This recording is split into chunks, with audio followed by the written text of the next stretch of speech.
My copyright. Hey, now it's a family show.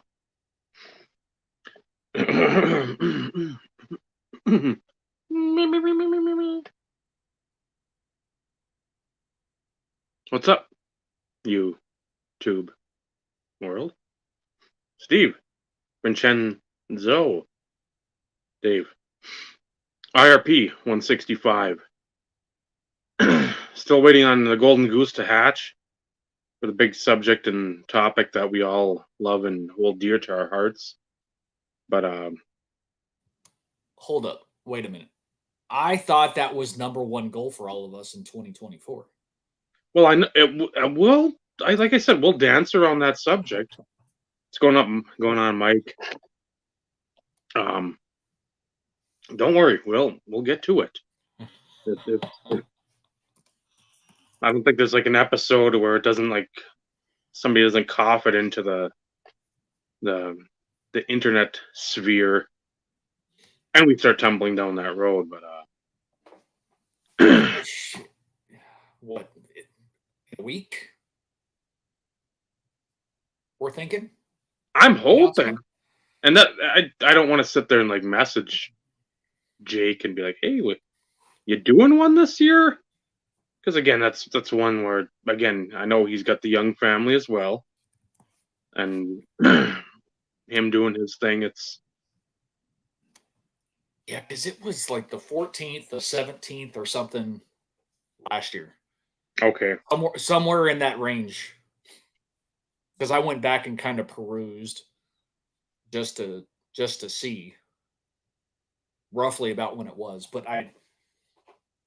it's ultimately when he wants to do it anyways, if he does it, Yeah, you know. But tis the season. It's become an annual tradition. and again, So it's intent since we've discussed it before. Like we don't have contest response videos like we used to. There isn't. I wouldn't say the incentive because there's always incentive to do something and win free swag, free gift cards, free whatever. Um, but there isn't the. You hear a lot of the. Again, we were. You don't say we were kids then because we weren't. But if we had kids, they were super young. We could sort of make that video. And I mean, you're losing out on like watching them take a nap, which I don't want to watch. Tristan knows it all too well. I don't like young children are not my forte. And my I hold near and dear to my heart. There's select few. Most of the rest can just kick rocks and fall down, as you've seen in several videos shared off of Instagrams. But we had the time then to make these not convoluted, but more layered response videos. If you had to do something that actually like wasn't the be same boat. creative. Don't give me your 10 best cards from 1977 tops in a PSA 6. I don't care. I don't care about Wade Boggs. I don't care about PSA 2s. I don't care about the same vintage shit or the same. What makes me think that I'm a great collector? What makes me think that my collection is so wonderful where I can round up the herd and have them say, hey, great collection? Well, again, Barry Horowitz. Just fucking watch Barry Horowitz. That's all you need to do. You can pat yourself on the back just like him all the time. We've said it. I've said it when I've done my minimal amount of contests. I want to know more about you. I want to see you in maybe a predicament or a situation that allows a little different light to shine. Keep it under an hour though. Yeah, Ty. when Quigley, when Ben had his PC showcases or whatever, and I did Hey, the Mike said it first.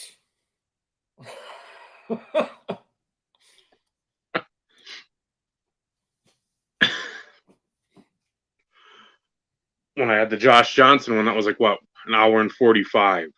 It's like, yeah, that's something people don't want to watch, but at the same time, you get to see a collection, and I like to hear about collections, not just Sandy Koufax PSA 8. It popped 74 on the registry. Here's what I say to that. Fuck you. What? So, but wait a minute though, Dave. You watch me meandering through Crown Royal Limited Yep. Series. Yep. Mystery Finest. Yep. Again, I know what you're. We've talked enough. We're not just, hey Steve, hey Dave, and then we like part company. But I'm mundane and boring as shit. Like But you're not. You give your story. You give. I like these because I haven't found them. It's been a tough. If you run across them, it's usually a $20 card. This I got for half price or better, and you're going along a run, and it's not just. I want to have the best grade of the card because that means I'm the best in this registry bullshit. For the player collectors that have, and people can sit there and say, well, they got more cards today. They got more cards in the 90s and the 2000s. Yep. Depends on the player. So let's before we go down a freaking rabbit hole here, we have to put things into perspective. Because we of collecting of the 90s, and I can speak for Vinny in this case too, because he has a admiration and appreciation for 90s hockey. He can enjoy football stuff because he understands the the dynamic and the pack pull ratios and rarity and things along those lines. But you look at the 90s compared to now, not even close. It's two different. It's like two different freaking galaxies, man. Yes, there was a shit ton of cards printed in the 90s. We all know that. Hence the reason it's called the junk wax era, at least the early 90s. Mm-hmm. We've all recognized that. So, base wise, absolutely. Insert parallel wise, not so much. So, like, you can't compare the two. They are vastly different. And yes, there's a lot more cards to 5 into 10 into 11 and 13 and 17 and 22 but you still see them more frequently than what you do something numbered to 50 in the 90s and the early 2000s. You go on eBay, look at a player in 2020 and newer, you can find an abundance of low numbered shit. Mm-hmm. Do that for somebody who played in the 90s or retired in the 90s for that matter, played in the 80s, superstars carried over into insert sets. Go look to see how many cards you find numbered to 50 in the late 90s of people who played in the 90s. Good luck. There are some that you may find more of, Dan Marino, John Elway, because they were almost in everything. Mm-hmm. But it's still a smaller list compared to what it is now. Hence the reason, like for me, yes, will I get stuff newer than 2015? Absolutely. But it has to be something that, one, I really like for whatever reason, or Bob Barker. A good friend Or Bob Barker. Gifts it to me. The price is right, of course. I know where you're going with that. I hope so.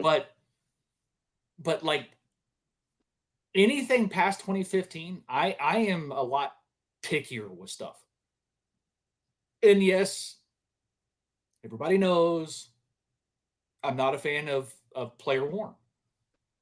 But it has a place in everybody's collection. Mm-hmm. It has a place in my collection. Do I have a small handful of cards in which I have purchased that are player worn? Yes. But that's because it falls within the sweet spot. Outside of that, it has to be something really special. Mostly coming from a good friend. Because all of my newer jersey and patches all have been gifts. And those are very special. And those will always be very special. Is there a reason why you keep so? And LA Pats, it's good to see you, my friend. Happy New Year, by the way. It's been a while. Long time no see. Good to see you, though. Good to see you. But anyways, I just I felt like I needed to at least get on my soapbox briefly. Yes, I took your soapbox. Copyright. Well, everybody takes my nomenclature, so like I'd be a rich man by now, and I hadn't seen a freaking penny out of that yet. So It's all that Terrell Davis money. that obviously has gone elsewhere.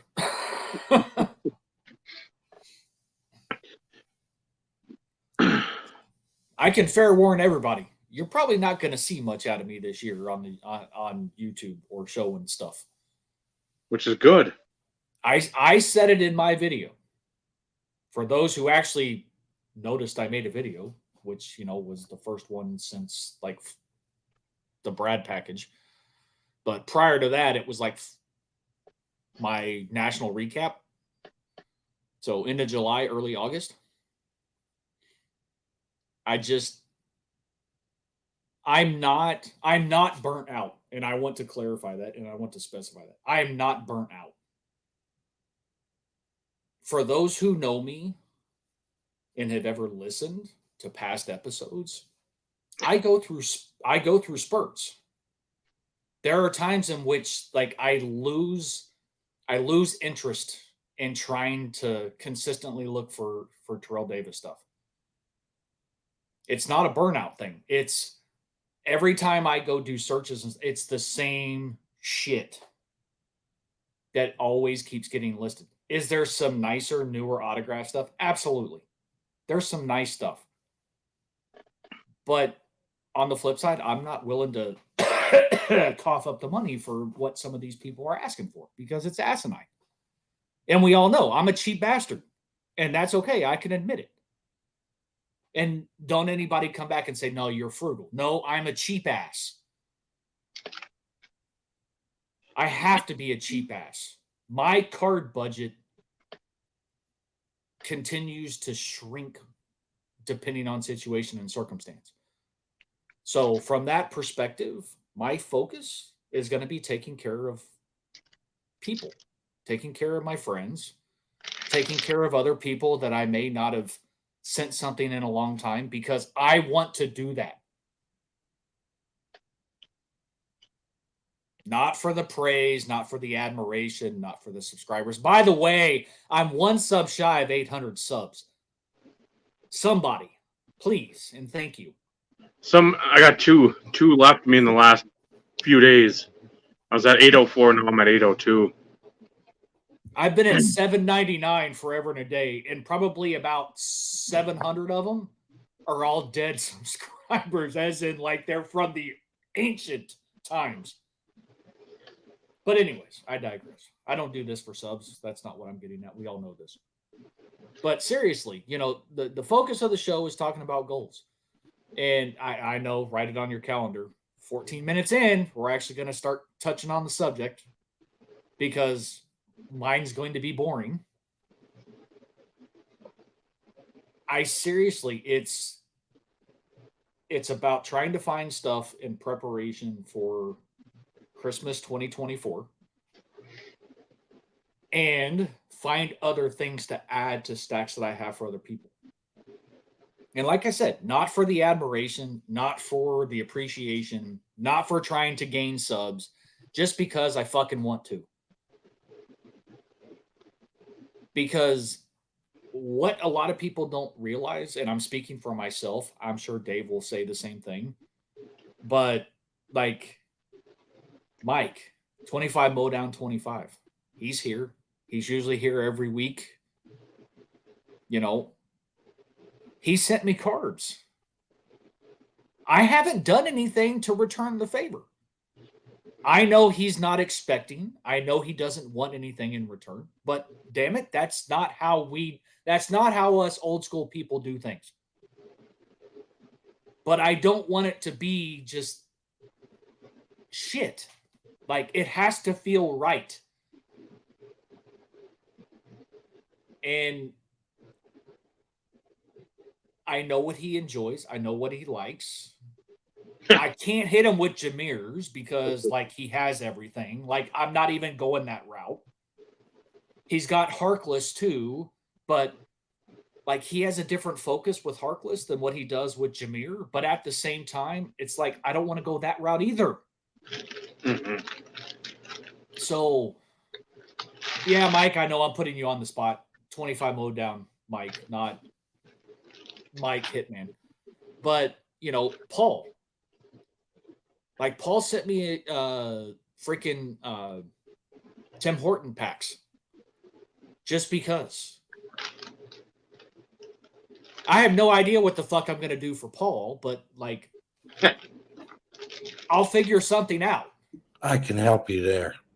I'm sure you can, because you and Paul talk frequently. So, but that's the joys of friendships, you know?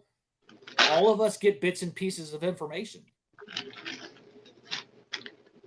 You get absolutely nothing for being the 800th subscriber. This is not a subscriber contest. I'm not giving away shit. In all the years, I've given away my fair share of stuff. Not because to gain more subscribers. It was because I wanted to. I actually went back through and watched some of my old videos that I favorited of some of the stuff that I sent to people. And just enjoying the reactions, you know. And it didn't have to be a huge card either. Granted, I didn't send a lot of low tiered stuff either. But early on, I tried to do everything: base cards, inserts and parallels, jersey cards, and then like a patch or an auto, or, you know, a jersey, something like that. You know, progressively got better as you went through a care package. Kind of build up the suspense. But, you know, and like I said, Mike, I know you don't expect anything at all. But that to me is not who I am. I don't feel indebted. It's just the right thing to do. Someone shows kindness to you, you show kindness in return. So, anyway. The golden rule: do unto others as they do unto you. Yep.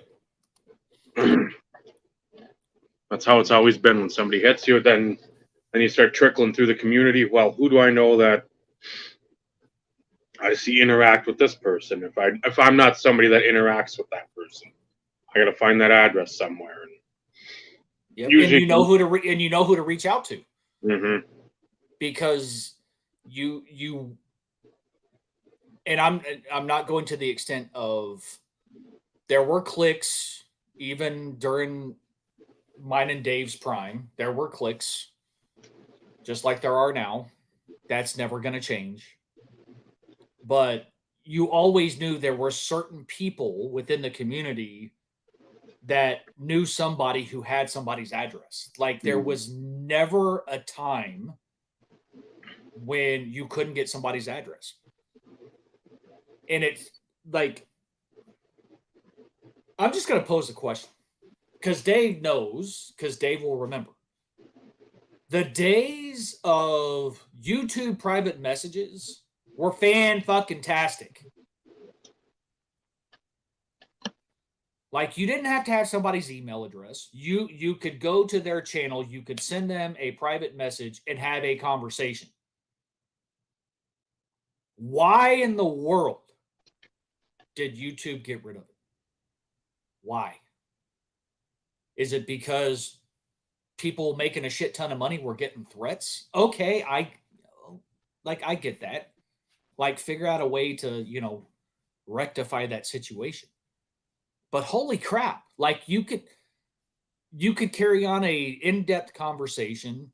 That's how you could start getting phone numbers to be able to text back and forth. It makes things so much easier nowadays. Either you have to ask somebody for an email address or a cell phone number, and you feel out of place asking. Mm-hmm. Yes, there's Instagram, which is where, like, for Vinny, that's how Vinny and I started talking, was through Instagram. We shared numbers. Same thing with Lois Rome. Same thing with Mike, 25 Modown Mike. That's how I like interacting on Instagram through private message was able to acquire phone numbers. But not everybody uses all platforms. Like, we're the YouTube community, right? I'm not going to post a comment on somebody's video. Hey, at so-and-so, send me your address at my email address. No offense, I really don't want my email address out there for everybody in the world to see. You know what I mean? It's to me, it actually creates a more of an unsafe environment if you're putting out that type of stuff into the public eye. Just throwing that out there for anybody. For those conducting business, I get it. You have to have ways to be reached. Mm-hmm. But just as a general thing, I wouldn't put my email address on my YouTube channel. Too many shady people. And I'm not talking about shady people in the community. That's not what I'm getting at. Just in general. Sometimes all it takes is an email address, and you find these people can find it on the dark web, and next thing you know, they have all your information. Like, I mean, that shit's real. Ask my wife. She's had her identity stolen 4 times. Not a fun experience. Can imagine. I've had mine once, and it's a pain in the ass for anybody who's had to deal with it. I know I kind of went down a different, like, diatribe there, but goals are simple this year. Probably not going to see a lot of videos. I will be picking up stuff for my friends, and I'm using that as a generic term because I consider Mike a friend. And there may be a lot of small, cheap base cards and low-level inserts to kind of complete some sets. But that's stuff that I'll show. But of course, anything that I pick up, I'm not going to show it because that kind of defeats the purpose of the surprise, right?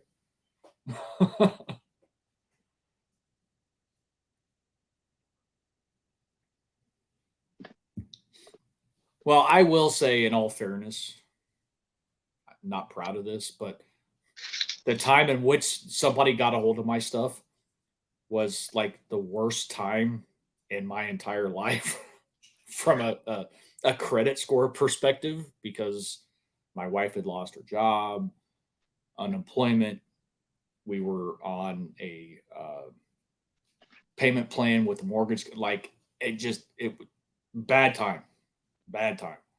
Not scared to talk about it. People go through ruts, but that's when they ultimately did it and started trying to open up credit cards. And of course, they all got declined because, like, it was kind of funny because I'm like, I'm the wrong person at this point in time that you wanted to do that to, because it got you what? Absolutely nothing. And the dumbass didn't bother to change the address on anything. All the declines came to my house. It's like, are you a fucking idiot?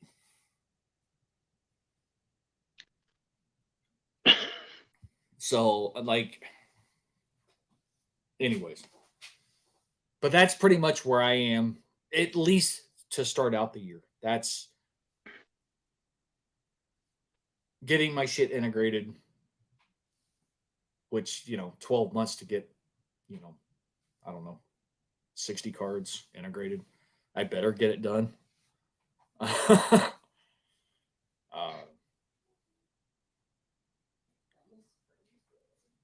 I'm debating on trying to do the PC showcase.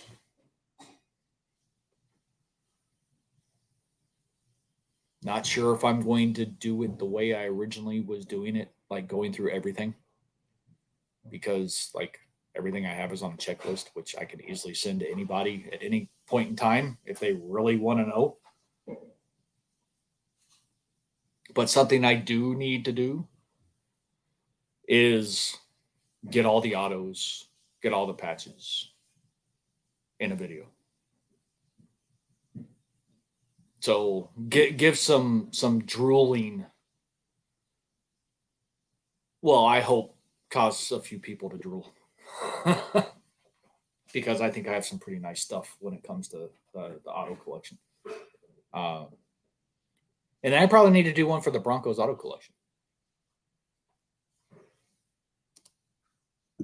I'd enjoy seeing that. More content. No, I know why Vinny wants to see it, because then he'll know where to plug holes. Filling holes, baby. It's what Vinny does.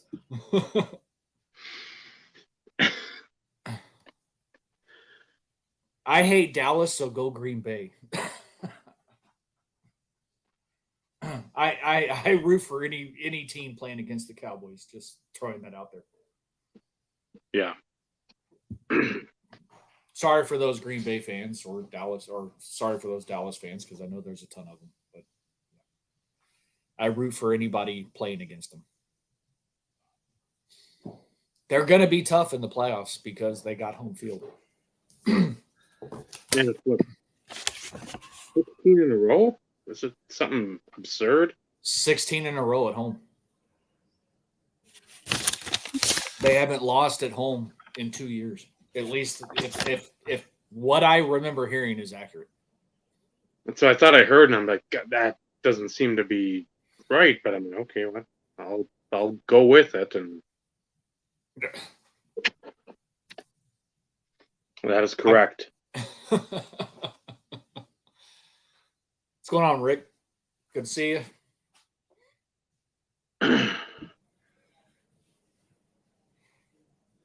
No, there's Okay, hold on. I'm gonna throw this out there. In all fairness, that game was a botched job. However,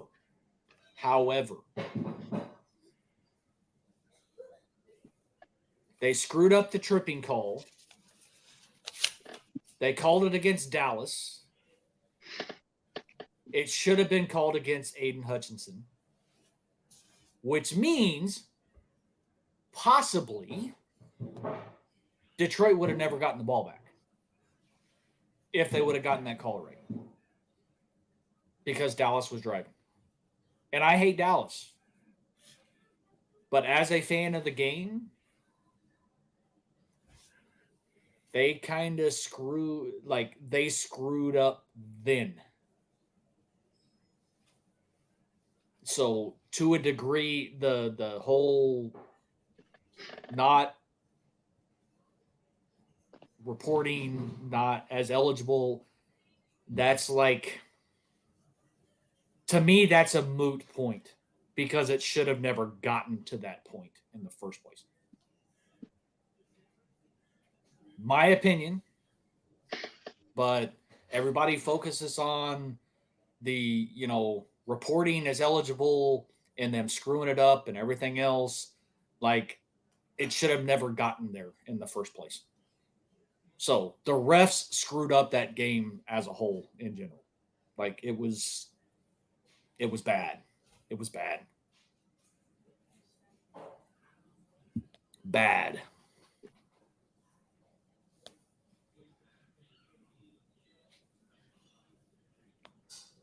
TJ, like your mega defensive powerhouse guys, TJ, JJ when he played, Mike Parsons, freaking what's his nuts up in or Bosa. They most of them they're pretty much it's not an incorrect statement. They're held almost every time, which is crazy. Which is crazy.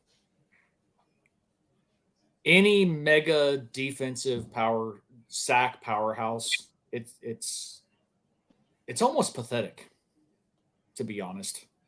But let's face it, during a football game, almost every play could be Yep. holding. Every play could be holding. And then of course you'd have no stinking football game. Because all you'd be doing is dealing with whistles and going back, 10 yards, going forward to like, what's the point?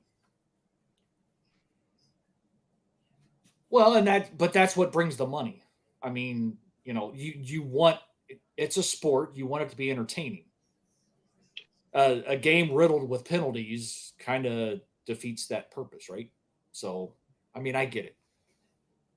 And all the sponsors too. All the betting, Yep. which I mean nobody else has talked about except one group of people. But to So be perfectly clear, I hate Dallas anyways. yes, no matter what. Jeff, I'm not. Listen, they screwed up that call. I am not saying that they didn't screw up that call. That's not what I'm getting at. That's what everybody's focusing on. But the tripping call that was miscalled got him to the place of botching that call. Like, if they would have called it right in the first place, there would have never been a situation in which the referees basically messed up that call.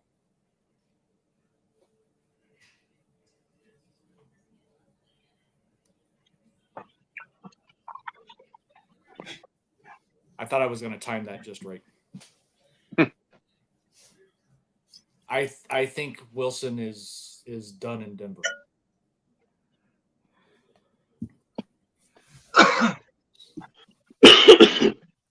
I think he is done in Denver. And there's speculation he may end up in Pittsburgh.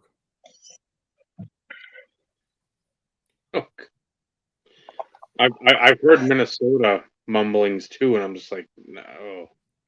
What has anybody seen the last, and even his last year in Seattle? Like, what's anybody seen where God, there's still confidence in him being a elite level quarterback. Well, what I hate so much about Russ is he's not the Super Bowl caliber that he was. He's 35. I mean, he's getting old in the eyes, like from a quarterback perspective. But he's still top tier talent. Like I personally, like outside of like last year, Russ was a lot of the problem. He was a lot of the problem. And I watched a lot of football games. He was a lot of the problem. Coaching staff didn't help either. Hackett was a hack job. Pathetic. it's bad when you have to basically hire an assistant head coach to monitor the play clock. Like how why? Like Russ knows how to manage a game, right? He's been a top tier quarterback. Like I don't feel like they ever gave him enough control to where he felt like he could actually control the offense. It was it's my way or nothing. And I personally think the same thing with Peyton being there. Like I don't feel like he was ever given full control of the offense. And they did him shitty. Bench him the last two games because they didn't want to have to cough up more money. And then basically it's a punishment for not wanting to restructure his extension. Like that's a screw job. And that all falls on Patton's shoulders. He needs to go. And for those who don't know who that is, that's the GM. He needs to go. But, Russ is not done. He had a consistent season. Yeah, did he have some goofs? What quarterback doesn't? But considering the offensive line he was playing behind, I think he did a pretty damn good job. Mm-hmm. So, anyways, what's going on, Bob? Nada. Exciting. It's coming up this weekend. Actually, got postponed a week again. Yeah. Not getting the tickets when I should have. So it's like, how do you spend? Anyway, I'm going. I'm leaving. I leave tomorrow night at 2 a.m. basically, and then I'll be back. Next Tuesday, I'll be back about 7 p.m. But yeah, dude, I'm looking forward to it. Just some really just hang time. Jay said there's like a card show out there, like one of the biggest in the area that swings through like quarterly, I think. Maybe even just twice a year or something. But it's a big one, like 45 minutes away. So I finally got paid for all the work all the painting that I had been doing last week. So that was good. So it's kind of all fallen into place, in a manner of speaking. But yeah, dude, even just sleeping on the bus ride there, just kind of like, all right, get there and I can start right away. It's Martin Luther King Day on Monday, so he's off Monday, so we'll get an extra day of kind of hang time. Yeah, we have no agenda other than really the card show and stuff. So there's supposed to be some weather rolling through. What do you know about that, Vinny? I mean, that's kind of, you guys are the weather people. So 3 to 6 inches I saw at one point, but sometimes it's saying 1 to 3. Anyways, he's in the lower port of Indiana. I've postponed this trip twice now. I got to go to urgent care in the morning because I got some kind of something or other on my, looks like a poison ivy on my face or some kind of skin something or other. That's not an official diagnosis.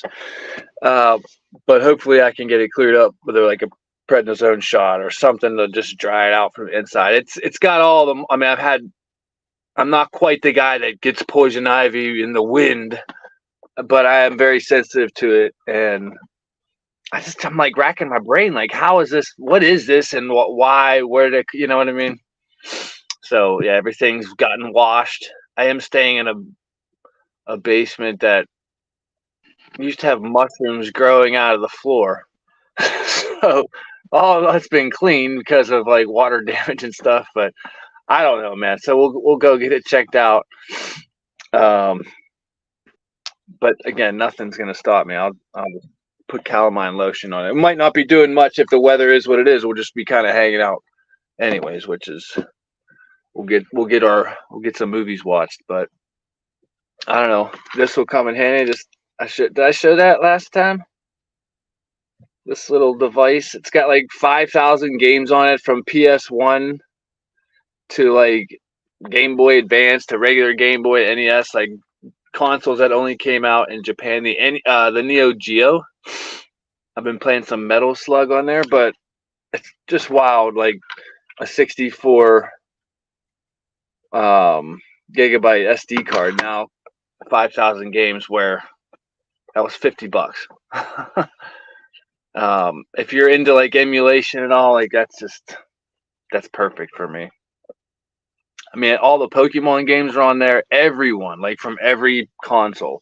The Mario's they don't have the Mario license, but just about everything else, man, or it's on there. Like regular Contra 1, which wasn't on the like the mini NES that came out, which is what does have all the Marios, retro Marios. So that's kind of fun. I don't know, man.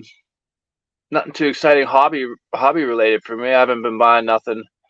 I do look forward to just hitting a show and kind of hitting some. What's up, Ty? Just kind of seeing what's out there with a little bit of spending money.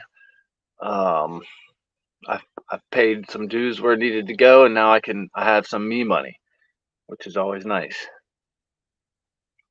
And being able to stay with friends, right? We all have done that before, and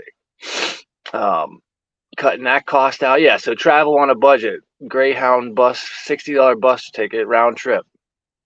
That's not too bad. No. Go Greyhound. This is not a sponsored video by any means. Not yet. Right. No, I've got a text for him waiting, and because I saw the video he had put out, God, whatever it was a week ago. I wanted to respond to that because, again, that's the situation I know all too well, and it sucks no matter if you get to say the goodbyes or you don't. It doesn't fucking matter. Yeah. So I wanted to say something, but I think it was early in the morning, and I just didn't have the time because if you would have called, I wouldn't have been able to answer because of work. But I'm like, I got that. What do you say, right? What do you say, then? So yeah, it sucks no matter if you got the time to say shit. It's a fucking Hopefully, getting a left hook. So we can lift some spirits and just kind of do us for a little bit. Distract ourselves from real life for a little bit.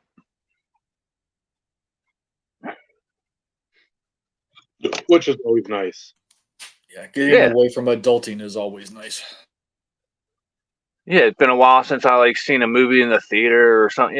Just normal things that people go to do to enjoy themselves. Or no, I shouldn't say normal. I'm far from that, but some things that I like to do. Haven't seen his boy for 4 years maybe. So he kind of came around in 19. No, that was 2020. So 3 years, almost 3.5 years. He just got back from Japan, so I'll have to bust his chops about all that stuff. I don't know what that means, but just thinking he's a big shot now, traveling internationally by himself. Knock him down a peg or two. It's always good for the youngsters.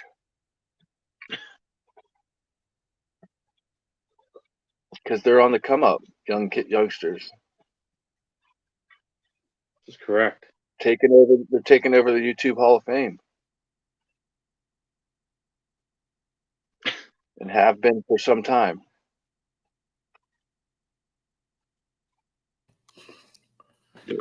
So what you're saying, Bob? I want to know when Steve first heard of I'm sure the story's been told, but did somebody prompt you to, hey, check this out, what's happening, involving sports cards on YouTube? Was it when it was happening initially, or did you made known about it a year later because it was that not on your radar? You're talking about the Hall of Fame? Yeah, just once you heard about it, and then the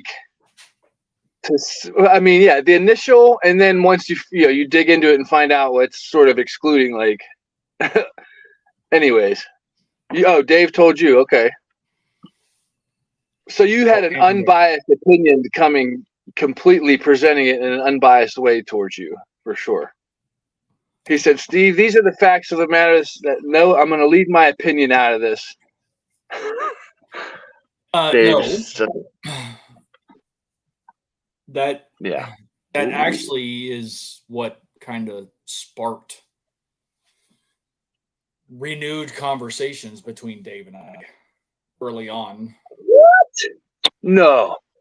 Something negative seen initially turned into something No, really cool. I don't know if I knew that. it wasn't. The conversation wasn't rooted in negativity. Like a 1-to-1. It was No, that's true.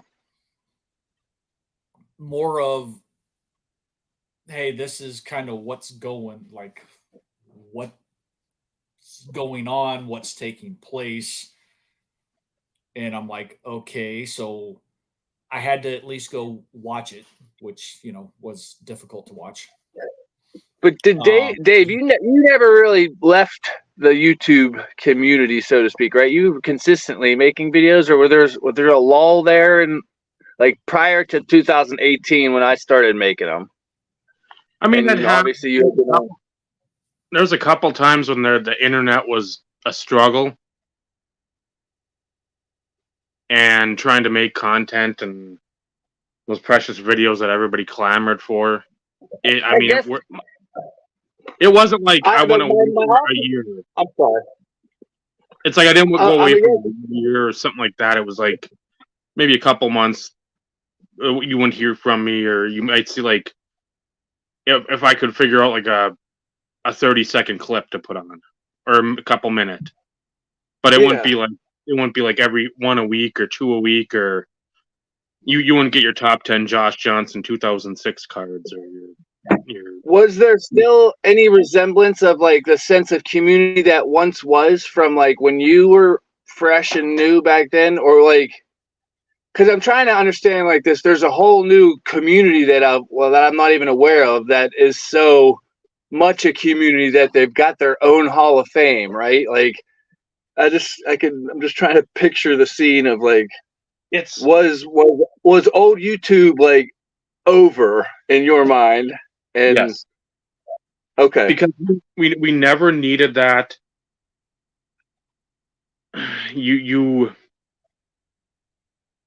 The people that, again, no matter what, that had the most subs back then, it was like 1,500, 2,000. That was the top of the food chain.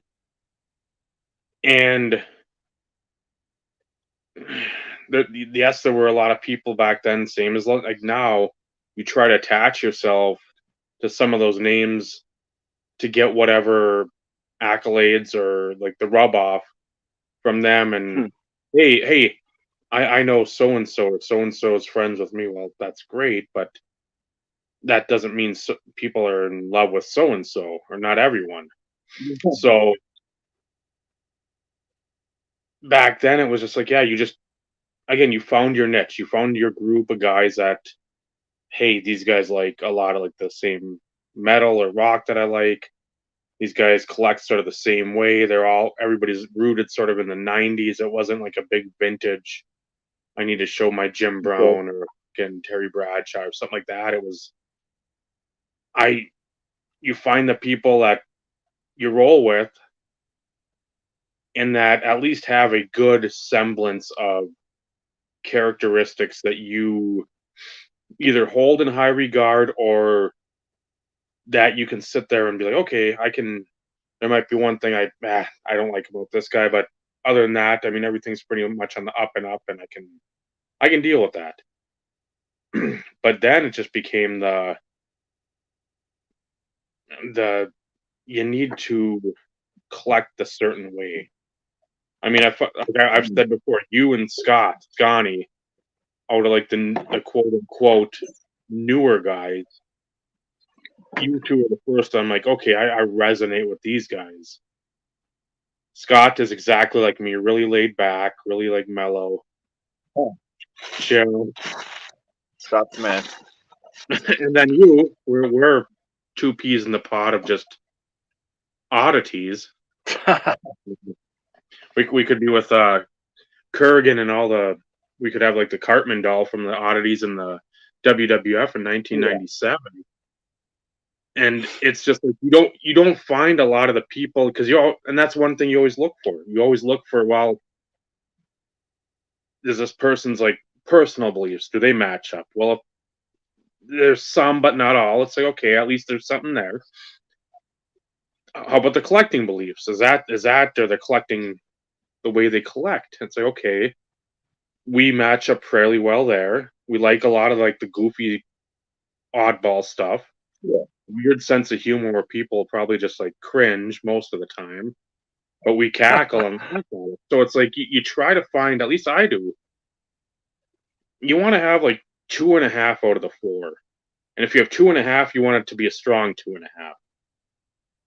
Because if it's just like a 2.5, you're like, well, this is somebody that's Yeah, going right. to be one of the guys I talk to, but it's not going to be somebody I really like, I confide in. I'm like, hey, if I got actual troubles, not just stupid, well, I didn't win Yeah. this card. Well, no one cares. Well, what about life? Then those people that you find that you can confide in and like actually talk real life, that's when it's becomes something Yeah, I more. mean, there's not a direct correlation or like 1-to-1, but like you can see people. I mean, of like how they collect or how they view the hobby, things like that, to just kind of like how they see life in general. Like, if they know it's a hobby and not take it too serious, they've got their priorities straight of what is more important than cardboard. Or, they're responsible with their money, like. Just little things like that are like good like human qualities to have. I knew when I started to make videos, the best piece of advice that I felt like I got was just to be authentic, be yourself, right? Don't put one on. And Mhm. well, wow, that did grow to like being Bob Lewis coming on, just kind of like leaning into that hard, which was always fun. And I got all the encouragement from the community to do so. So why wouldn't I?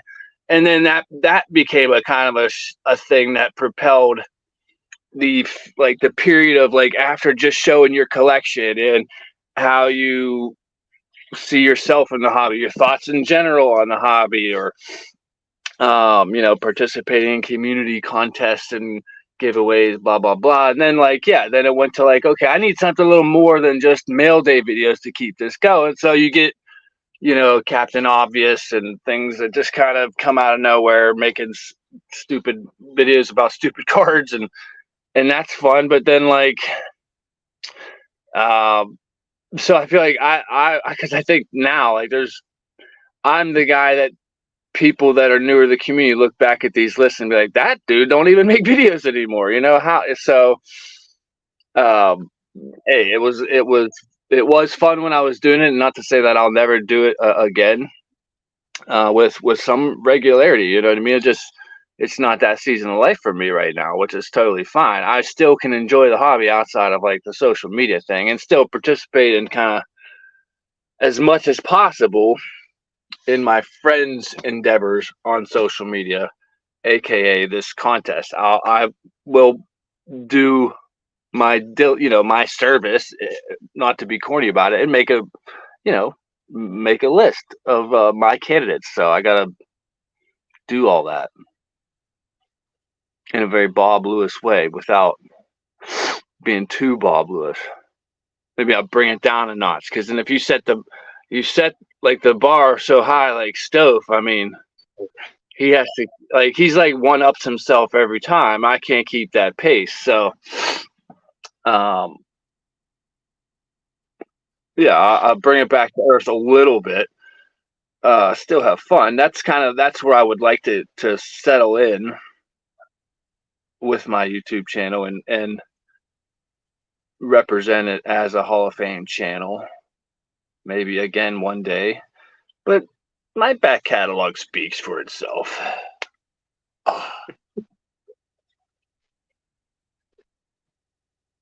Yeah, that's the thing too. It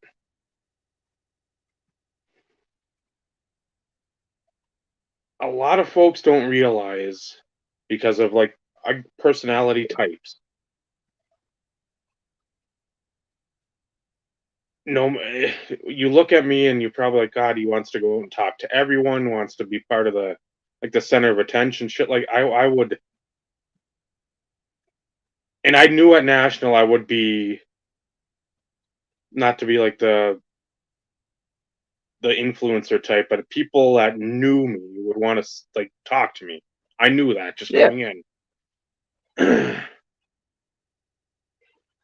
But that's I'd rather be the guy that's just like in the back of the fucking class, just not even you don't even know I'm there, sort of like Vincenzo. Because I don't really do well in those situations. I can do it because of my job, because you got to sit there and I got to talk to people or customers, people I know, people I don't know, try to explain stuff, all that. But at the same time, it's not something I like get excited about, and I'm like, man, I can't wait to like interact with people today because it's just so much fun, and it it takes a special breed on multiple levels of being special to sit there and want to make a video like 4 or 5 times a week. I don't have that energy. I if I had the time to do a 2 minute video, I don't have the time to make the video, then edit something and like try to make it look whatever quote unquote professional. And I don't have the care or the want to sit there and constantly like espouse the same dialect and diatribe for whatever reason. I'm like, I don't need to sit there and tell you about specific sales, specific cards. At some point, as a collector, you have to do that on your own.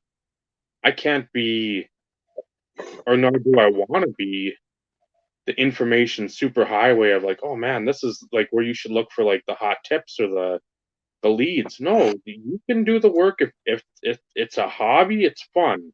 We get that. But to have a successful hobby and have successful fun, you have to put a little work and time into it to yourself. You can't always go looking and searching in the weeds and the bushes and the shrubs and the fucking sky and the ground, wherever, and hope Yeah. that you find some information that's going to benefit you. Once in a while, yeah, sure. Just go meander out and look.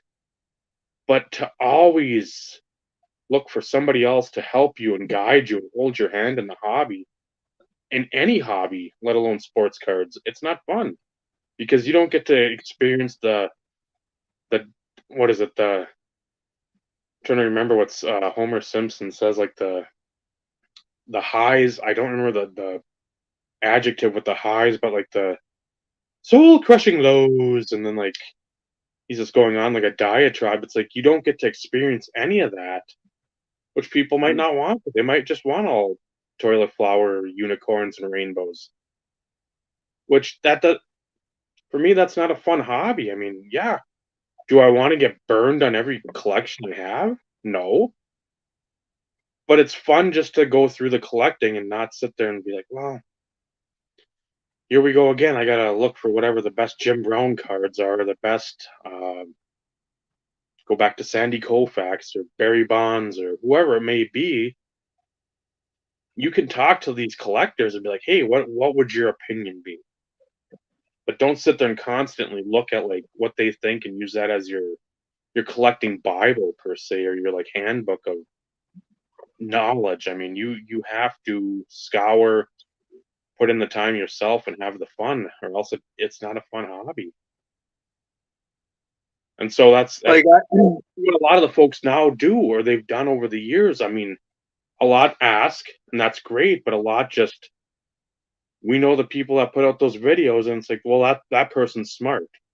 Well, no, that person took the time to do this. That doesn't mean they're smart. right.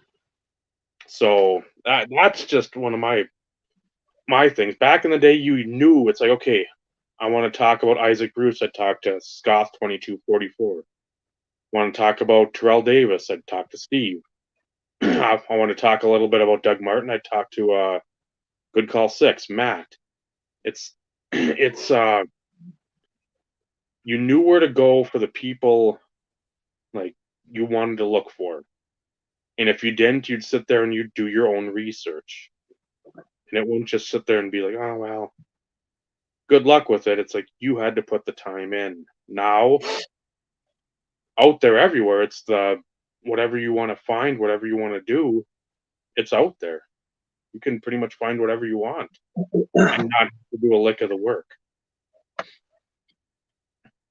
Yeah, when I want to know what Moss inserts are out there between 98 and like 04 that were like at least maybe 1 out of 72 packs at minimal, I like get the big book.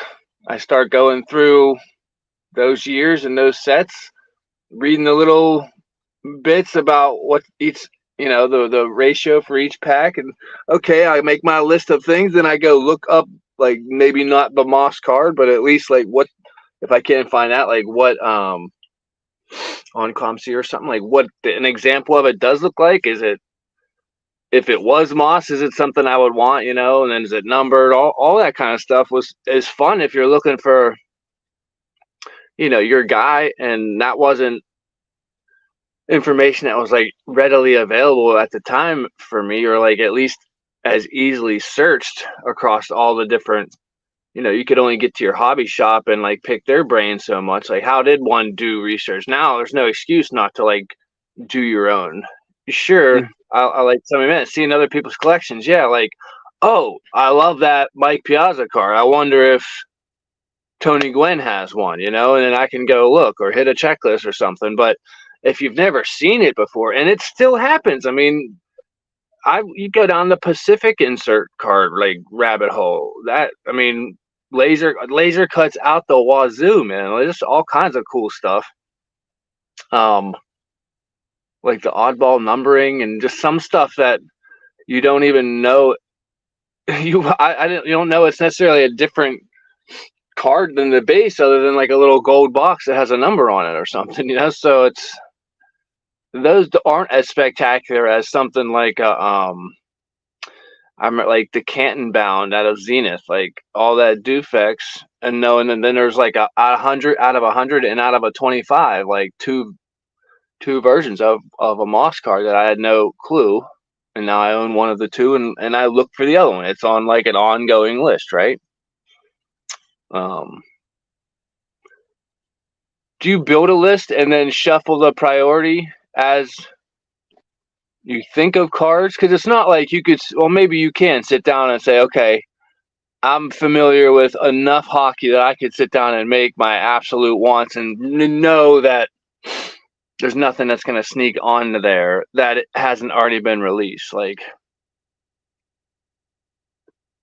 do you know what I mean? There's no like Fleer Ultra insert that's going to sneak past you that I never saw that before. Or could that still happen? It can, and I won't say. Well, Vinny and I and Steve were talking before the show, and Vinny had said something about a Lemieux he hadn't seen. That 20 years old, he'd never seen it. So it's like, it happens. I'd say the ones that sneak past are less like wow. They don't have somewhat necessarily have a wow factor. Those ones we tend to like hear about that insert set or that release or whatever. It's some, at least in my experience, ones I've never heard about are some parallel that I just didn't know that first day issues that year were numbered to 25 or whatever, something random. What was it, Vinny? Something like jaw dropping, or just kind of a random card? Jersey card from 2003 that I never saw before. Don't remember writing it down in my massive list of 5,000 some cards that he has that I have written out. So, and I have to figure it out tomorrow where that card goes. Was it in regular upper deck, or was it in like mass collection. Yes, the age-old question: where to file certain cards. Correct. Did you end up getting the Moss Gallery of Heroes card, Bob? I did not. I did not. Have you re-looked for said card? Could also be the valid question too. No, I don't have. Is that the Gallery of Heroes? Is the up close card of him? It's kind of like a Or is that stained glass looking card. Yeah. No. To be honest, guys, I've got my cards budget is 0 at the moment, so like I'm not buying anything. I get it. Yeah. We'll get there. I get it. While Jeff is here, I heard an interesting statement the other day about Pacific. Hockey was the only thing they stuck with till they closed down Pacific. I would believe that would be an incorrect statement because they didn't stick with it.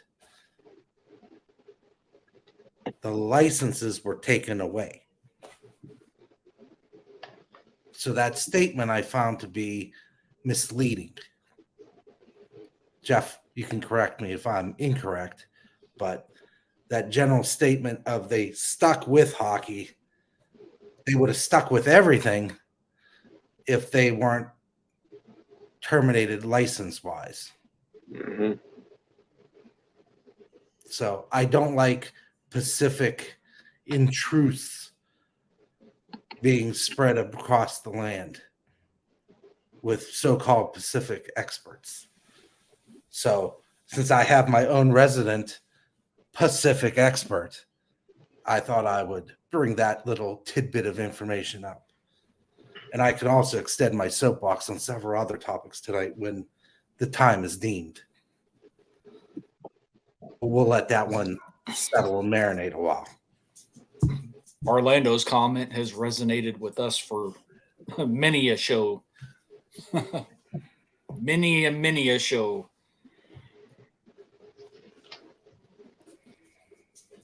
Well, I remember you guys had the TNA wrestling, obviously, because I've got a Dusty Rhodes Pacific TNA auto.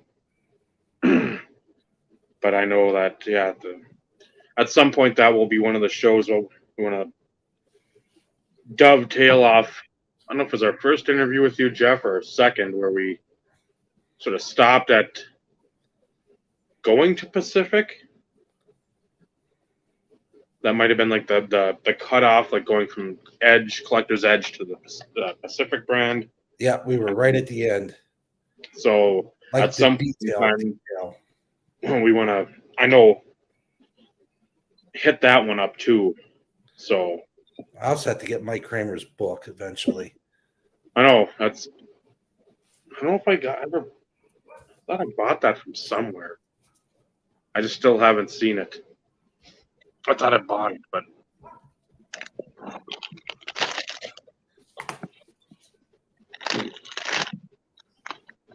That I did recall, the NFL license.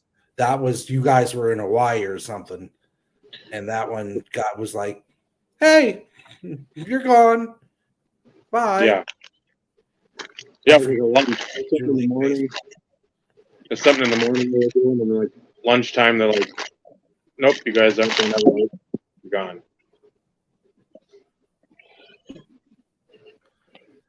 That's cool. Now that's cool right there.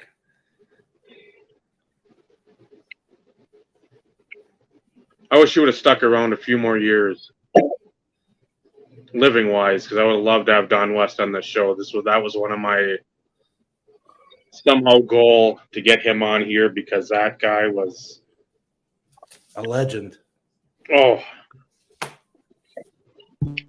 It's before the SNL spoofed him. TNA on go back to I think his own channel or his own site to sell stuff, and I was gonna say Al Young, but I couldn't remember Kit Young. Excuse me.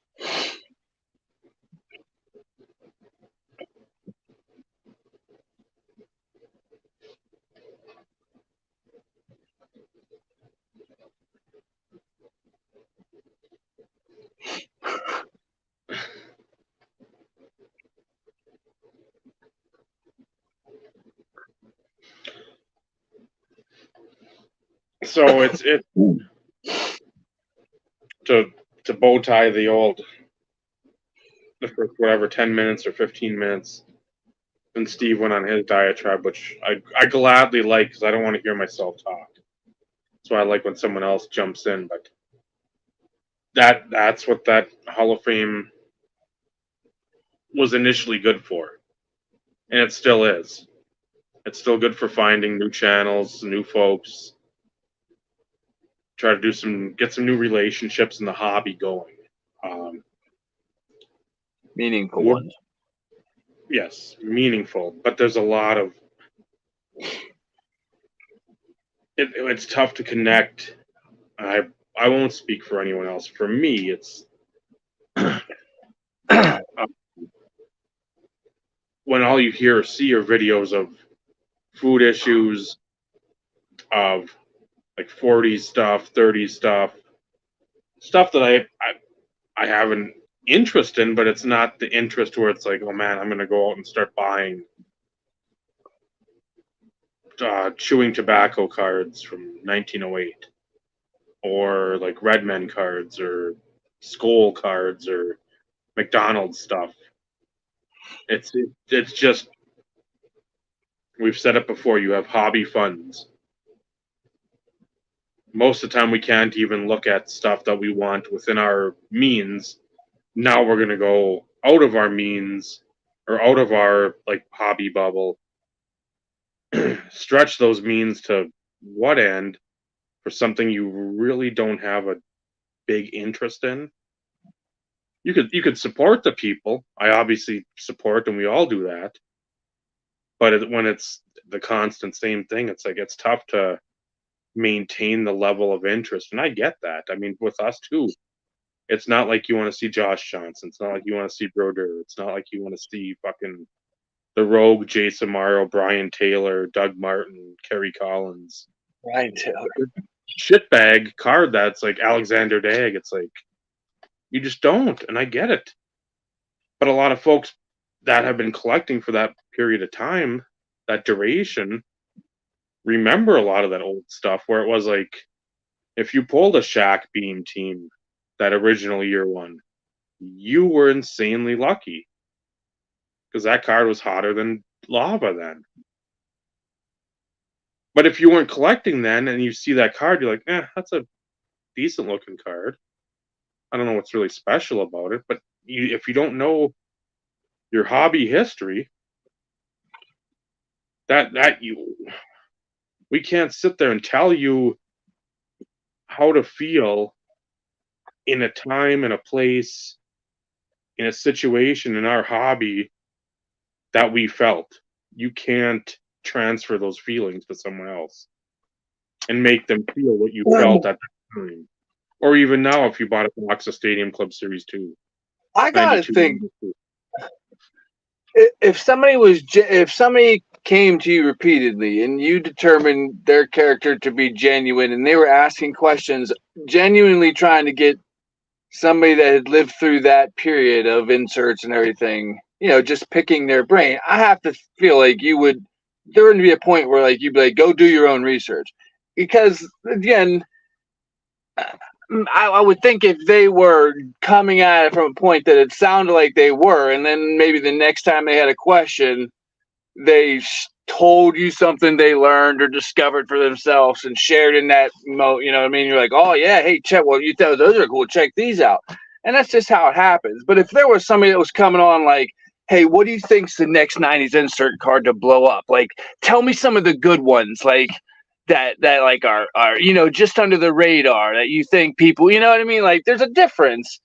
And I'd say so, get one of those and look. Yeah, get up. Go get Tom Brady stuff. Get the Jim Brown. and just look in there. Go look and be like, okay, this is 1 in 180. Let me type it in on eBay.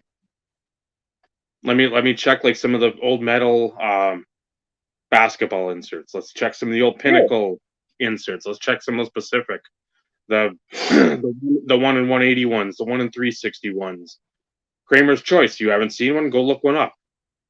Look Assume people already know about like, tops, the chrome, Fleer, upper decks. You know what I mean? Yeah, go to the not that there's a tier, but like at least for like known by the most like novice collectors. Your upper deck tops of the guy that's just getting in or just dabbled here and there might not know all the ins and outs of all those other brands, which is part of the discovery. So yeah, I agree. And I'm always, it's more so over the years because of people you thought were genuine and have turned out not to be. At least in your mind, your eyes. When you hear the constant like questions about stuff, it's like at some point, if it's not somebody you've built something up with, what's the ulterior motive? At what point does it become? Why are you looking for the stuff that I'm not going to be giving you a lot of the stuff that I want to still pick up? That may sound selfish to collectors, people that are in the hobby, whatever the case may be, but we all have our own want lists.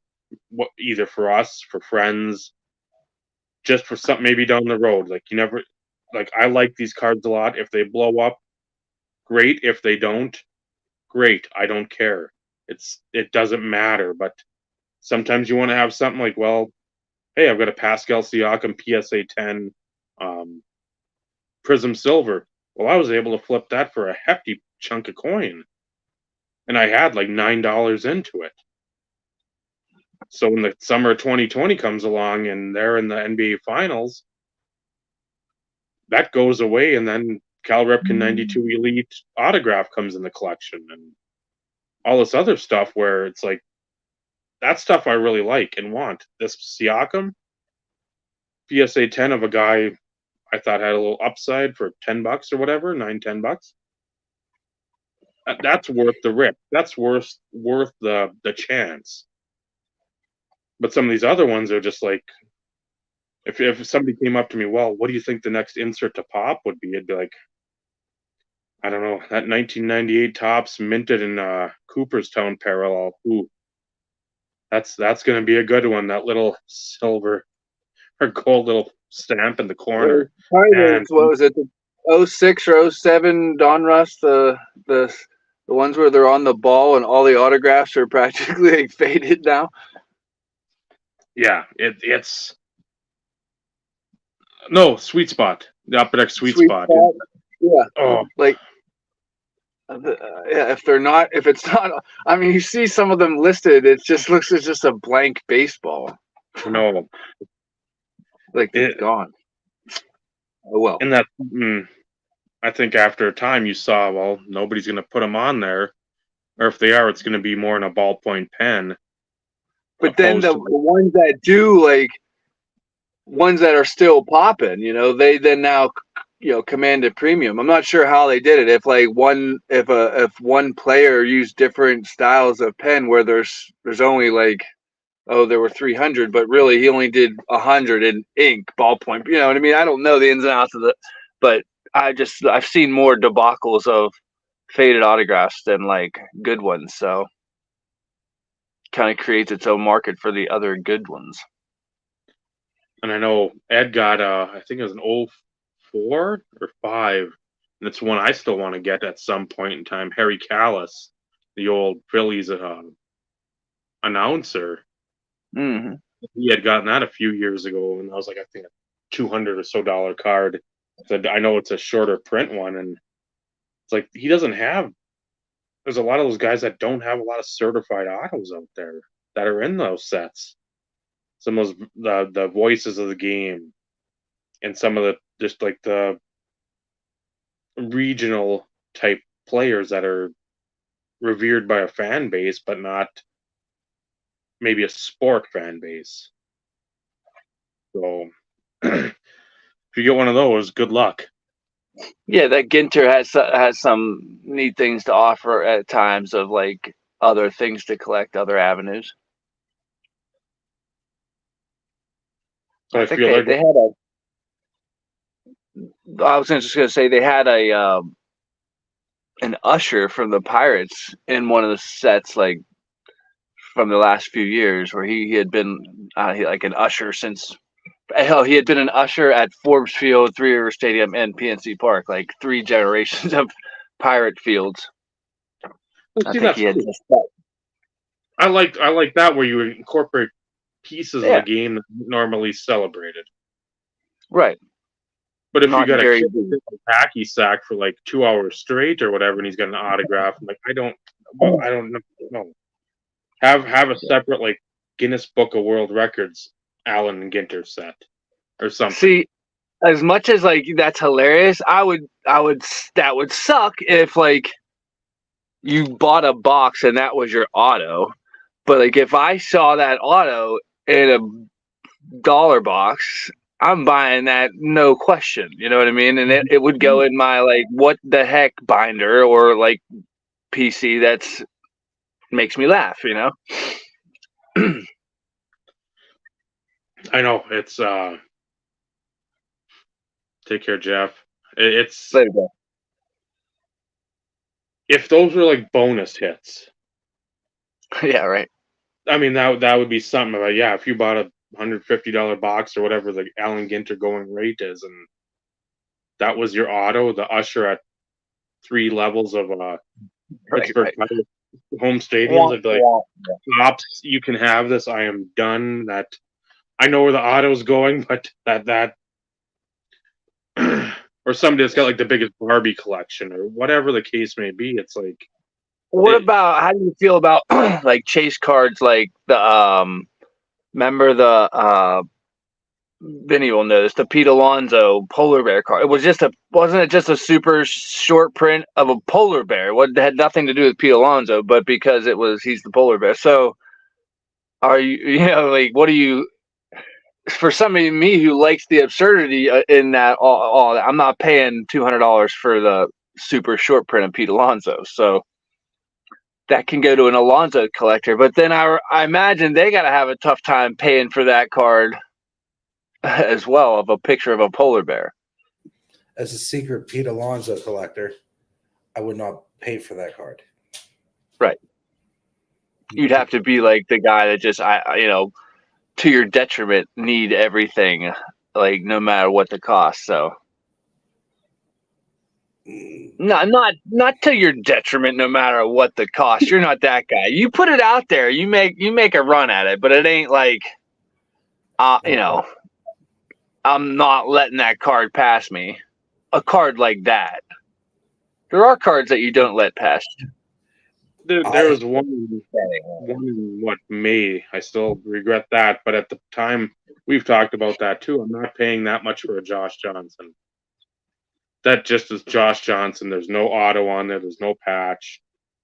It's a superfractor. I'm not paying whatever it was, 230, 250. I bid strong, and somebody, I mean, it was an instant outbid, so they had bid more. I'm like, that's fine. I go back, and again, pre-COVID, I'm like, okay, if I paid that for a Dick Night Train Lane cut auto, Yeah. that the justification up here, even as feeble as the grains of sand are up in this brain, I'm not paying more for a Josh Johnson now than a Dick Night Train Lane cut auto. That doesn't make any sense to me. You wouldn't like how? Go ahead, Steve. Sorry, man. I've been talking enough. I was just going to say, it just goes to show you that even we still have limits. Like, I still hate the fact that I lost the Shield auto from 06 NT. I bid strong. I didn't bid as strong as what I should have, but I felt even comfortable with what I went with that I should have I should have won it. Other people thought different. And that one hurts more for the simple fact that the card was posted on Instagram as a collection ad and it got posted back on eBay for 2.5 times what the person paid for. That's, I think, what pisses me off more than anything, because if that in fact was going to a true collector of Terrell Davis or the Denver Broncos or whatever, that card would have never surfaced within a matter of weeks after procurement for sale for 2.5 times. I've been in a situation where I bid strong on a card after much like debate, and literally when that happens, we're like, I'm immediately outbid. It's confirmation that just ain't meant to be, because I have to be able to stay at that spot. If like I determine this is my number, and if I immediately backtrack on what I just set out as my limit, like that's, I can't live like that. You know, I have, and it never's worked out for me. So like, it's kind of like I've almost been relieved that like somebody outbid me, because it was a big number and it would have been stretching it this, you know what I mean? Blah, blah, blah. So it's like, okay. And then the fact that it's immediately not out of it's immediately out of my range, then I can move on to something else. You know, I do suffer from well, if I was willing to spend that on this, let me find something I can spend half of that and find card that I don't really need. I kind of got to watch that too. Which I can understand that mindset too, but at the same time, it's, you're in a bad position if you feel like you're now bidding against yourself. Like you have a number in your head.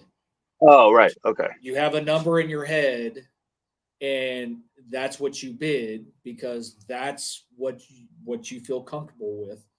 To then turn around and be like, oh well, no, and then bid higher and bid higher again. Like you ultimately end up bidding against yourself subconsciously, because now you kind of got it in your head, oh well, screw you, I wanted this card, now I'm just gonna I'm gonna make this person pay. And then you either reach a point or then you severely overpay for something. Or overtrade for something.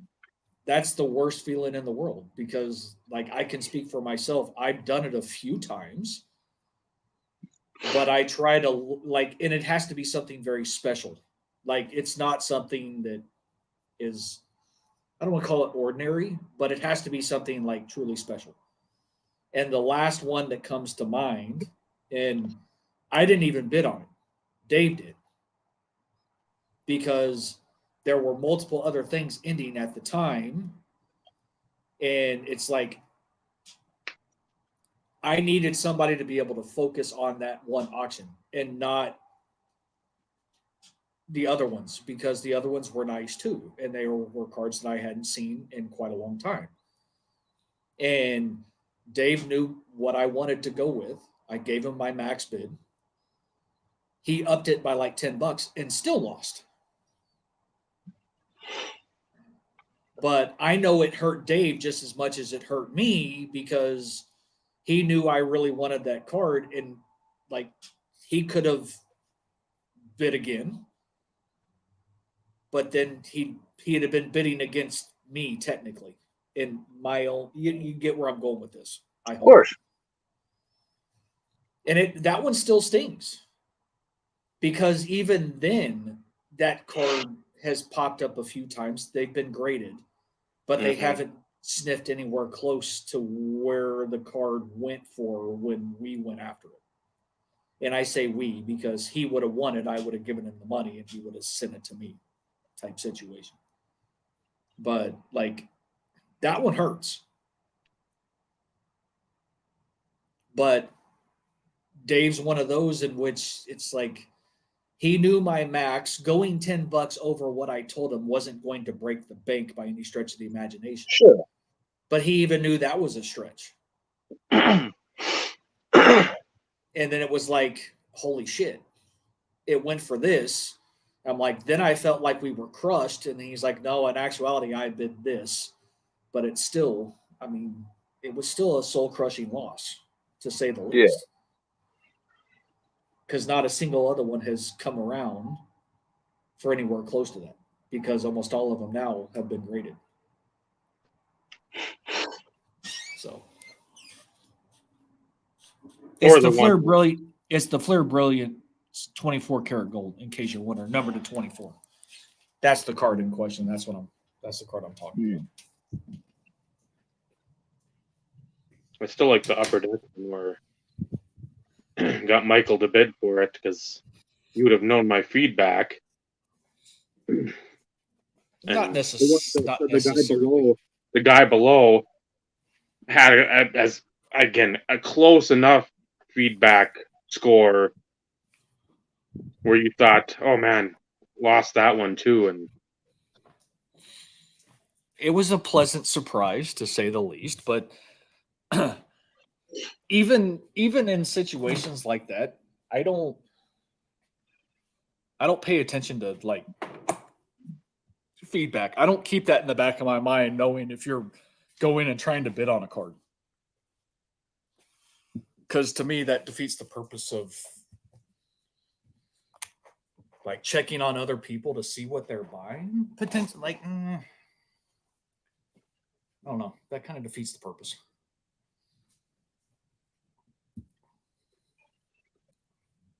Just saying. Because I know, like, Vinny does all his shopping on eBay. I could go figure out his feedback score. I could sit there and monitor other stuff. I could go see what he paid for stuff. But why? That's not important at all. So, well, yeah, you I pulled a wasn't fast. insinuating that, but I mean that was something that I'm like, No. I know you weren't. I was just yeah, I'm throwing like that out there as if he looks, he's like, okay, at least this, if he knows what my feedback is, it's in the ballpark. So this other feedback, it's like, he ain't gonna know, and oh shit, that sucks. So for me, the sleuthing of that, and then I was like, yes. oh, well played. Well played. There's always always Very well that. played. Well, I mean, like Bob knows what I paid for his big card from me because he got the offer, so he knew roughly about what it was, anyways. But Yeah. again, that's I know. I don't know the. I mean, I mean, I know what you. If you bought it now, I know what you spent. well, Right. I didn't buy it now, but even then, it's one of those in which The actually I the did. But seller said, the seller told me he had, when I threw my number out, he said, he said initially said no, like no way, I've got offers for more than that. So then I slept on it. I threw my last number at him before bed, and then it was gone when I woke up. So, and now it's up there on my shelf. well, not that you care and not that it's important, but I got it for close to the amount of what your offer was. He actually he was running a special, which I think is why you even got the offer that you did. He had a running special going on his listings for percentage off. I'm still blown. Like, I know I've been out of the loop a little bit, but for you to say that that had been up there for a while, It had been up there for a and it while. just took me, like, me doing, like, looking for something to kill time, and just, oh well, let me search for that. There it was. I was like, whoa. That But moment, you know remember, what I mean?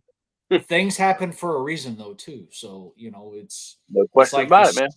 the stars aligned and it just Yeah, there it's is. where it was supposed to be. Right. I think yeah, I'm just trying to go back to, like, what was the whole the main point of what you guys were talking about was what, like getting for stuff for each other without like overpaying or outbidding the other person without them finding out. It's hard to navigate those waters sometimes. Is that the gist, or am I missing? I missed like what we got. You No, talking about checking Vinny's feedback and stuff. Like I missed. I didn't know what that was. That's I'm part sorry. of it. It's all about bidding against yourself. Like it was all kind of lumped into one thing. Bidding against All right. yourself. You have a number, then it's like, oh no, like I can go more. And just it kind of morphed into Dave talking about the collusion that him and Michael did with the Upper Deck 101 Yeah. from 2022. Because like that card, I actually reached out to Dave because I had no budget at the time, where I didn't have enough budget to cover. So it was one, hey, can you hook a brother up and we'll settle up? And he told me he lost it. So like, and that was the end of the conversation. Like I didn't go look at it. I knew what it sold for, but like I didn't go look at feedback ratings to see if he actually bid on it. Not to mention, I wouldn't know if he bid on it or not, because like I said, I don't pay attention to that type of stuff. Because like anybody who focuses on what people pay for things as gifts, like that's you're I don't know, like something's wrong. Yeah. Right. It kind of loses its essence in a lot of ways. 100%.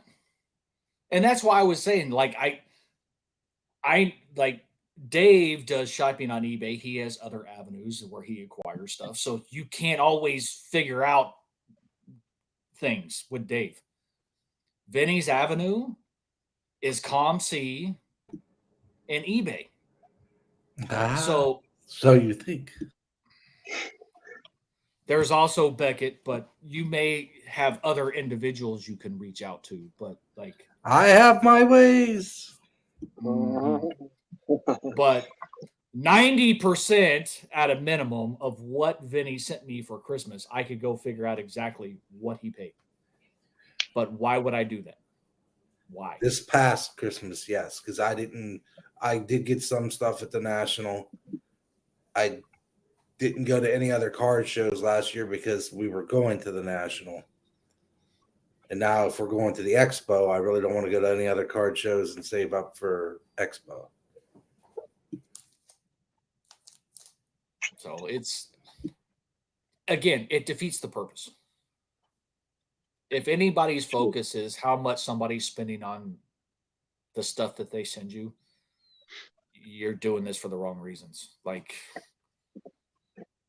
it's supposed to be the sentiment, the fact that somebody took the time to find something that they wanted to send you, regardless of cost. Like, to be honest, I almost forgot to take the damn pricing stickers off Dave and Vinny's big card.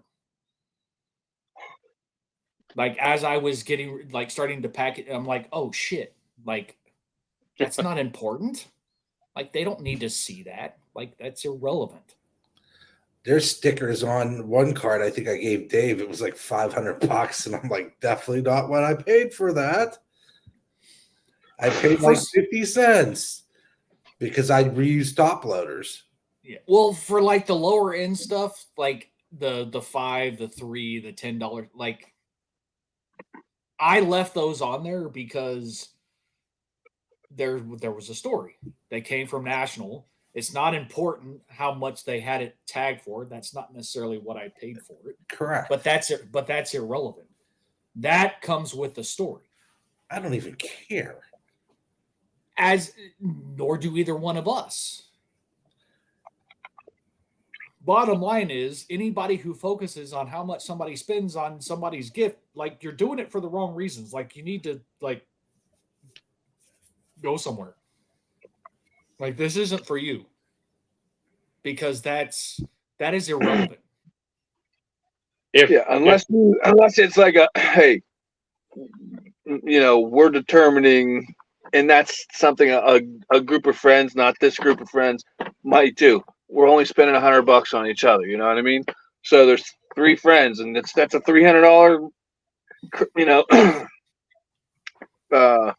or you pick ones, or you do some kind of exchange where there's limits, or there's a known dollar amount spent. Not even saying you'd have to spend that. Well, there's tons of ways to give.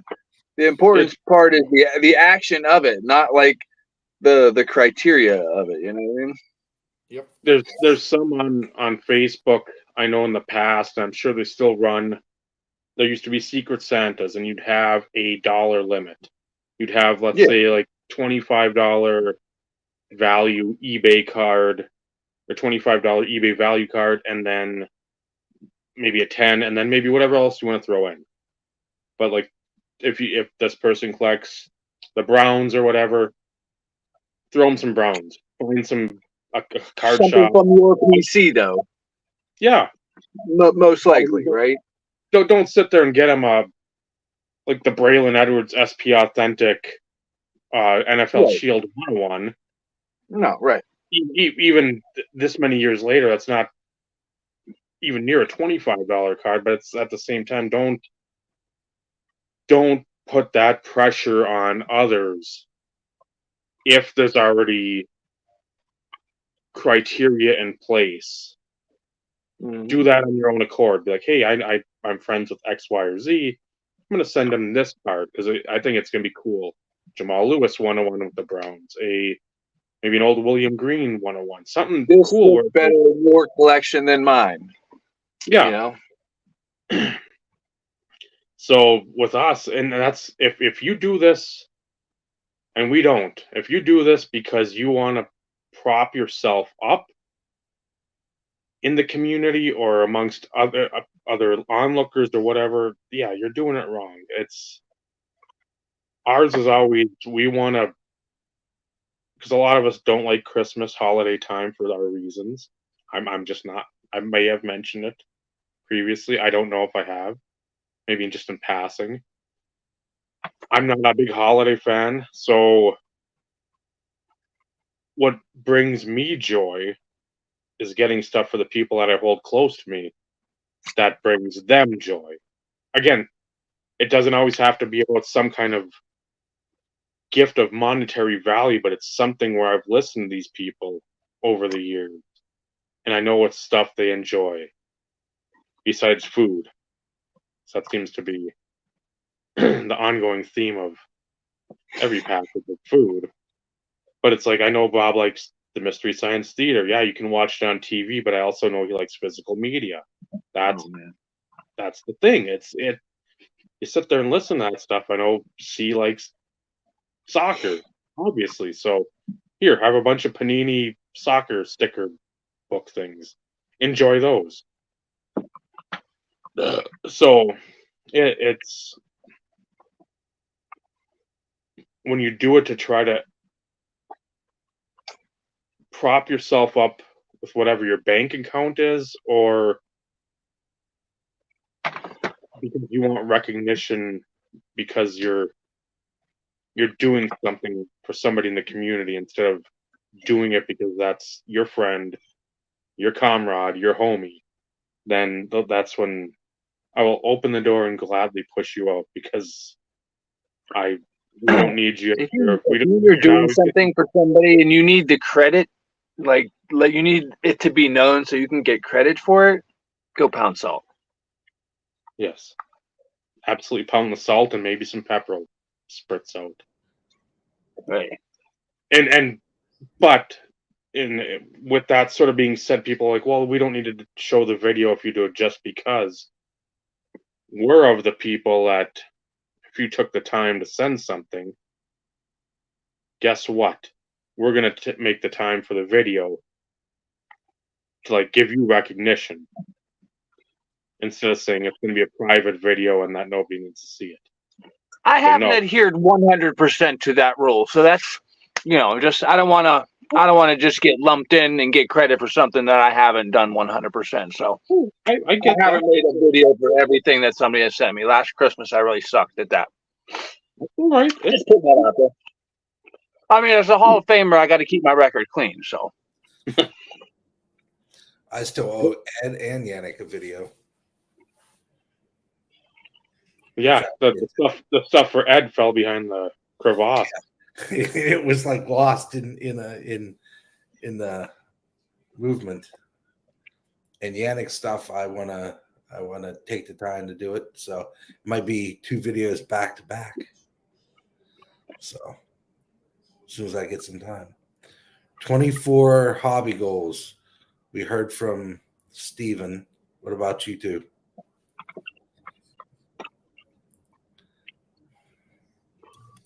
What was that?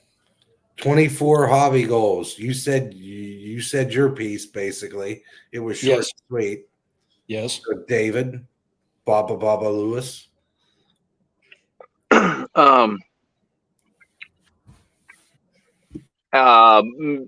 Prioritize funding and funnel that into these buckets. That then those buckets get dumped into one large vat, and that would be my money that I will be able to accumulate so that I can go and actually participate in national this year.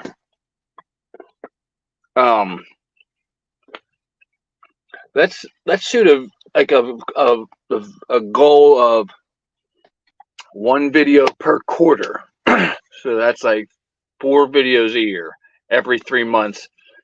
Maybe it'll be like just a live session of just hanging out, catching up, showing some cards I've got. I don't know. That could be a goal. As far as pickups, I do. So I want to put the Randy Moss Topps Chrome refractor run, base refractor run. The last ones I need are all numbered and/or rookies, so they're a little bit more than I want to pay. Find them raw is important, just so I can display them all uniformly. But since the ones I need are expensive and it's all about budget, I figure I can collect. I want to do the same thing for Curtis Martin, and I already have. Well, he doesn't have a Topps Chrome rookie refractor, but I've got like the Bowman's Best, the Topps Finest. So I might go after one of those that I already have the rookie for. It's kind of like the super refractor rule. If you got the super refractor of something, you got to go after the rest of them. So if you got the rookie refractor, you might as well go after the rest of them. And those display well for player collecting purposes. I know what refractors are. So yeah, I might do that. I thought about kind of similar like insert runs of Glenn, like get all the Diamond Kings or get all the elite series. Something that I have a handful of already that just need to track down 1 or 2, something like that. There's always Pirates and Steelers team sets to fill out. I still have 4 Clemente cards to get, so still got to get a Stargell rookie. But those are like things I could probably get at the National. I'm sure there's gonna be a lot of Pittsburgh influence at the National, being it's 2 hours away. But that's off the top of my dome, my Hall of Fame dome. That's what I can come up with. Maybe even participate in a contest or a giveaway or something, like get more involved in community. I think Steve had one of like just commenting more on people's videos, not just hitting the thumbs up, but not to a point where it feels like it's forced or if you got something genuine like to say that's you find interesting enough to type. Speaking for myself, maybe I'll do that more.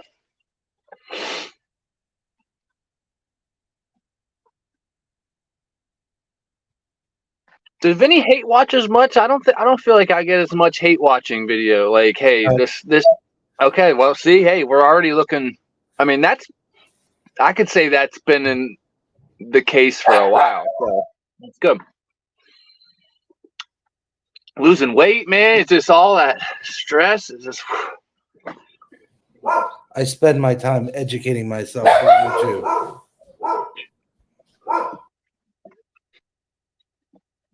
It's better served. Good. Even though know thy enemy is also a good thing to do. I mean, they ain't going nowhere.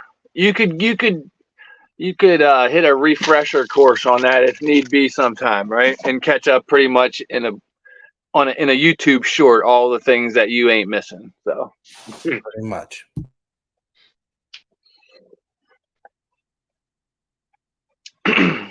David's stroking his beard, so you know this is going to be good. How many warehouses do you need to build this year, Dave, to expand the collection? See, that's the thing. The last month, like the Pro Days I've shown. I'm trying to think what else. Been a couple TVs I've bought. A couple shirts for Naomi. Other than that, everything has already been for 2024 Christmas. I mean, it's a substantial stack already. So,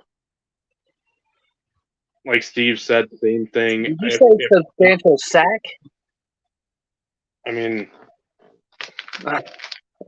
it's about stack, not sack.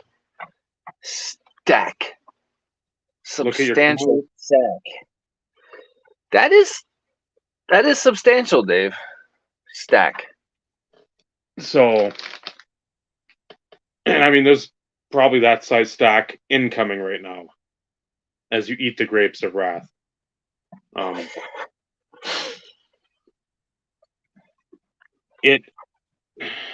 And that's sort of I go through a lot more of the lows than the highs with the hobby because I don't need to be commended for, same with Steve, like the longevity or the collection, or it's nice to hear like, oh, you've been around a while and yeah, you've got some nice cards and you know your shit, but I don't believe we're going away anytime soon from the people that put out there constantly, no matter what, read off their teleprompters, are always talking about relationships and then really don't have a formed relationship with people that they say are like their close friend. But they have their contact information. Yeah. That shit doesn't go away, and that's what irritates me a lot. No matter if you hate watch once every 2-3 months, once every 6 months, once a year. It's like you hear the same thing that just puts you right back in that collecting funk because you're like, at what point will people fucking understand? I mean, what will it take? Will it take the specific people to take a card out of your hand that you paid $100 for it, and you're like, oh, I'll give you it for 80, and they give you like a 5, and they say, hey, thanks for the deal, and they walk away. I mean, I don't get, I don't know if my brain can be taught to be that feeble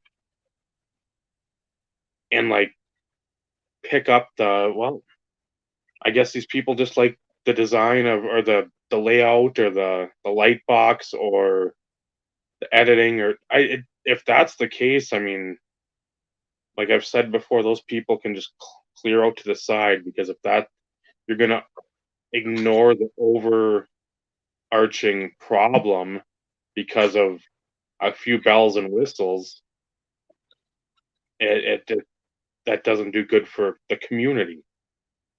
You're still getting people burnt out here when you need to be burning these people that are burning the people. So, card wise, it's just going to be, and there's a lot of like Josh Johnson stuff, but I told Vinny the other day, I said, is it just me or is there a fucking ton of stuff on eBay popping through ComC? Like, literally, that's all the new listings. Like, Josh Johnson has a ton of new stuff out there, not new to me. but it's 30, 40 cards a day, and I bet you 28 to 38 are all ComC listings or through ComC on eBay. So if I'm going to do anything, which I might, I jump over to the app, I check, see what kind of, put in my 0.01, send the offer, because that'll give you their lowest price. There's your hobby hack for that if you didn't know. And then I'll go from there. But it's like, there's no best offer, there's no, it's just ComC straight through there. So buying stuff from other or for other people is going to be probably paramount. The rare brodeur stuff is still stupid. Lindros, same thing. I'm trying to think what else. I wanted the goal for 24 is to at some point in time get MST3K, the 13th season, that Netflix last one. But again, Nice. that thing's been going for like 125 or more, and I'm like, that's, at some point I'll pay it, but right now it's no. Is that just because it's end of the run and like they didn't make as much, many of them, or what? It was like a Kickstarter perk. Like you donated whatever, 70 or 80 bucks, and that was going to be like your quote unquote prize, or whatever your donation got it for. You got that for the donation you made, because they had another one right before Thanksgiving that I'm like, okay, I'm seeing where this one's at, I'm going to get in on this one. They didn't make enough of the money, because like that Screen Actors Guild or whatever that strike was going on, so they couldn't get any of the actors that played the voices and did all the stuff to like promote the thing. So they fell short in that, so that didn't come to fruition. But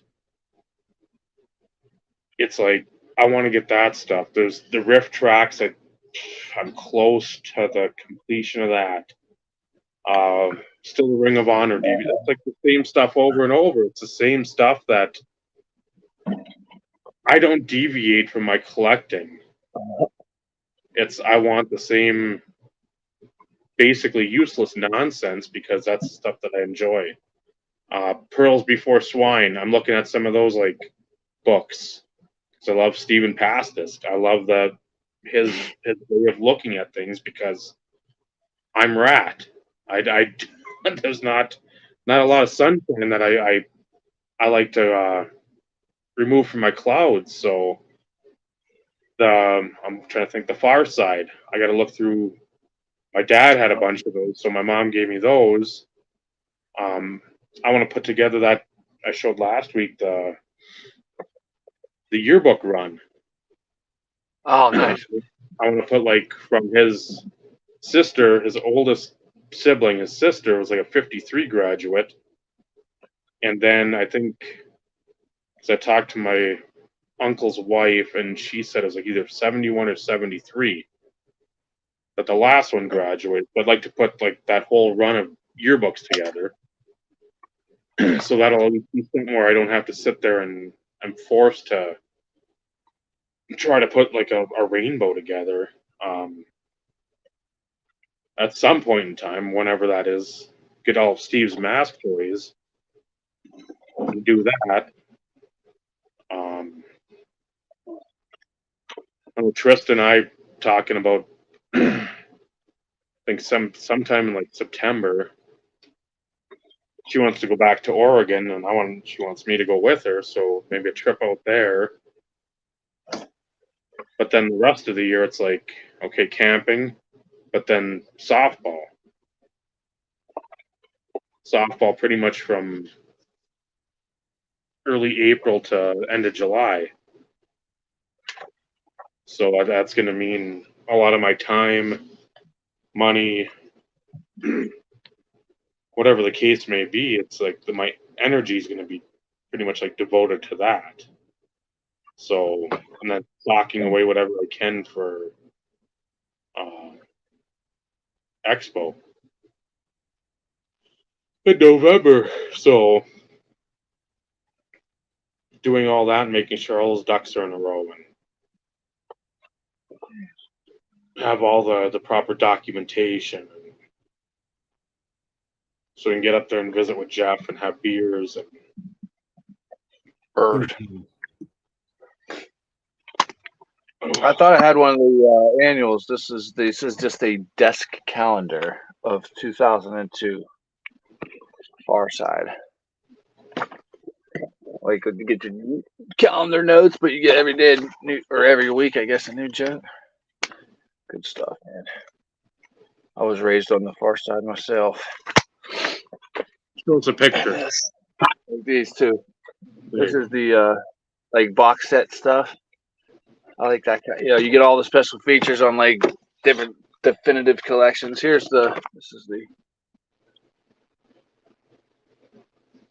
Yeah, that's. It's probably one of the reasons I'm so screwed up.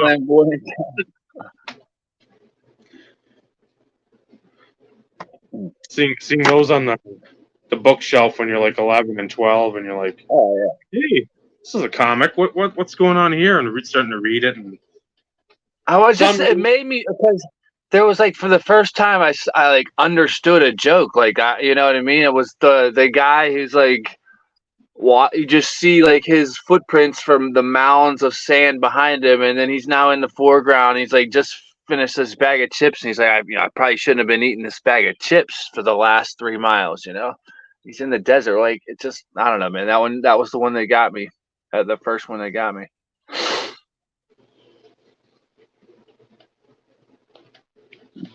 but yeah, like card wise, it's not like it's been the last several years where, hey, I want to get X amount of this or X amount of that, or finish a run or finish this, which again, perfectly fine. I'll never knock those goals, because again, those are goals I wouldn't mind doing, but it's not something that I even care to put out there and be like, oh man, I need to do this, or at the end of the year I'm going to try to like finish this, overspend just to have a goal. I mean, I want Christmas stuff to be fun for everyone, where people are just like shedding tears and Kleenex stock is going up, and that's what I want. I want to fucking you guys like some tops like base cards from like 1997. Like, hey guys, Merry Christmas. Tony Womack. Yeah, have some Kevin Young and Al Martin cards. What's going on, Bags? So yeah, it's and that's become like, oh man, that we have to keep doing that, or to that grandiose level or whatever, but it's a token of our esteem for each other and the people that we care about. I can't reiterate that enough, where that used to be something, as Steve has mentioned before too, where people, like, you knew if they're trying to get in with people because they saw people getting care packages. It's like, how can I get those? How can I get one of those? Well, the first thing to do is not ask that. That's step one. Step two is, as Bob said when he was asking about like what should I do for videos, and like, be yourself. Just be yourself, even if it's quirky, goofy, awkward, whatever the case may be. If you put yourself in a structure where it looks like you're reading off a teleprompter, that's not authentically you. Loosen up. Yeah, I mean, cut a slit in the tighty whities on your hip or something and just get a little blood running through there. I mean, it's you just do that, and for me, if I can tell right away, it's a curse where I'm right away. I'm like, ooh, this person rubs me the wrong way. Sometimes they slip past the cracks, but eventually you find out, and yeah. Yeah, other than that, goals wise, I don't know.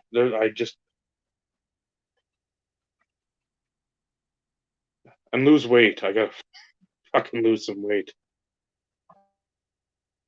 I can't keep on wearing the hippo sized clothing from a Duluth tent and awning, or if I'm watching a Barnum and Bailey train going down the track and like some of the tenting falls off in the side there, and I'm like, yes, I've got a poncho or muumuu for the day. I gotta lose some lbs, and which again is so much easier said than done when you have a limited amount of energy no matter what. But then trying to do that and prepare that shit. You should shift your channel towards that, like focusing on your LB loss journey. There's not enough of those channels out there. And I hear the community is a whole lot. They don't have a Hall of Fame yet, that community, basically. So you could go there. I could start on up. Share about your past in the sports car, but your sports cards are played out. I'm into the gym videos now, and yeah, I'm Dave. I'm Amish. Let's try to make a buck together. Let's start a Hall of Fame. Who do you know? I don't think anybody here watches anything Jeff Wilson. I think I'd rather dump acid in my eyes and ice picks in my ears. Not citric acid. I mean, hydrochloric, maybe, but Yes. Allegedly. Don't worry about that, Tyrone. There's never a chance of me going vegan. That just doesn't. That doesn't fly. that doesn't fly on in any multiverse. No, that's. Well, there you go. Don't vote for us, or don't vote for me, Scott. Vote for the IRP. Then you can vote for others. What? Well, I have to route. Has Jake put out a qualification video yet? Nothing yet. No, I've been. I won't say waiting with bated breath, but that's one thing I try to look for, like, immediately. Did he put one out? Did he put one Could you imagine if he bumped it to 5 years for people that have been waiting for the 3-year mark, and then he just screws them again? Dude, I'd be so tempted to stir the pot like that. That'd be funny. Anyways, what were you gonna say, Dave? I would be very much happy. I know one person that's just over the 3-year mark, and they're very much looking forward to the voting, I believe. So much and so that I feel like there's some people that started campaigning last year. That's a distinct possibility. Okay. You may even know specific people. You may even know them. Or groups of people. Yes, they're all out there. It ain't that cool on this side, trust me. They don't even got merch. Well, some do. Some unfortunately do. Allegedly. I don't know how well and brisk the sales are, but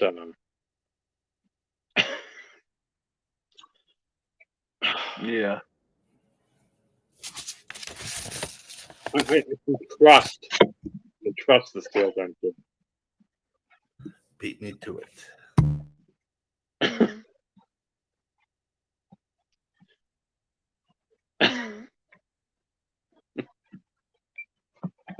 It's all for that patch. They all want the patch. That's the. I've heard about that patch. I'm waiting for somebody to make custom cards with that cut up in it. Oh, man, that's yeah. I'll leave it in my will that once I'm passed, that my wife can donate it to YouTube Sports Card Hall of Fame, and then they can make commemorative Hall of Fame patches of me. Before you go, you have to like sign like a bunch of stickers or a bunch of like index Okay, cards. you're right. Like Gordie Howe style. Yeah. Now I'm thinking, my blanket. I now realize I'm a 42-year-old man, still has a blanket, but it's kind of shedding right now. And I did think of doing like customs with like authentic life used blanket relics cards of Bob Lewis. Doing a 1 of 3 for Christmas, because it's gonna be a creative Christmas gifts from Bob this year. They Gary King of Steak used to do that. Yeah. And you'd send in like an old hat or a shirt or something, and he'd cut some of that stuff up and put like a logo, like on Vinny's hat. He'd take that logo out, put it in the card. Oh yeah. So I mean, that stuff. If it's done well, like he did, that's great.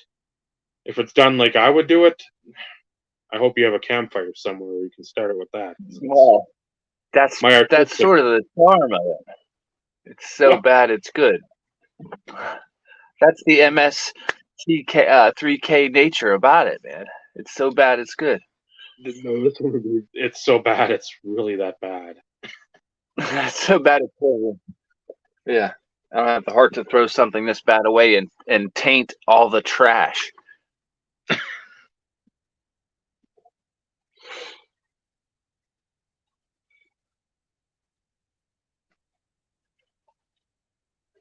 I have to get this close to read the comments.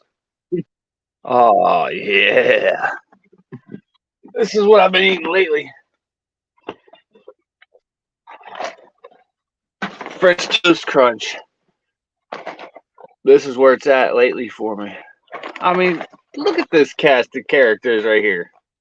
How would you not want to eat this guy?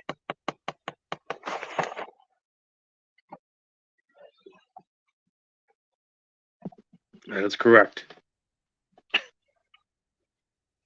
I'm gonna have to find a bigger box that doesn't cost like $80 to send your way with. Yeah. Oh, there was one time it was kind of perverse. It was on the cinnamon toast crunch box, and there was a little cinnamon toast crunch dude like this, but he was eating a bowl of cinnamon toast crunch like of his buddies.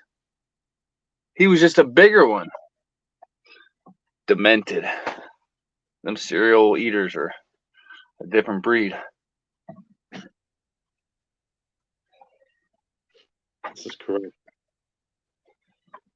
I really gotta pee, so I'm trying to hold out for this. Oh, are we steering it to an end, or can I go pee and come back? What do you recommend? You can go. Come back. There we go. I'll do this. I'm just gonna pee in the corner over here. Pittsburgh is known for their bathrooms in the basement. There's just a toilet and a sink, possibly a shower, with no privacy whatsoever. It's a thing. I've been there. I've used them. It's exhilarating. So it's like peeing in jail. I don't know. I haven't been in prison. I said jail. I didn't say prison. That's why I said I've never been in prison. Anywho, Again, I said jail. I didn't say prison. They are two different things. then yeah, haven't been there either. So I'll take your word for it. You've seen movies, Yes, prison movies, jail movies, so you don't have to be there to know what I'm talking about. This is true. Jesus. I'm just busting your stones, brother. I'll wait till Bob comes back and I'll do my quick soapbox of 24 goals. And a little bit of soapbox to rant and rave. It's become a custom. At least once an episode. If they release Russ, which I think they're going to do, it's going to be Stidham. who will start next year.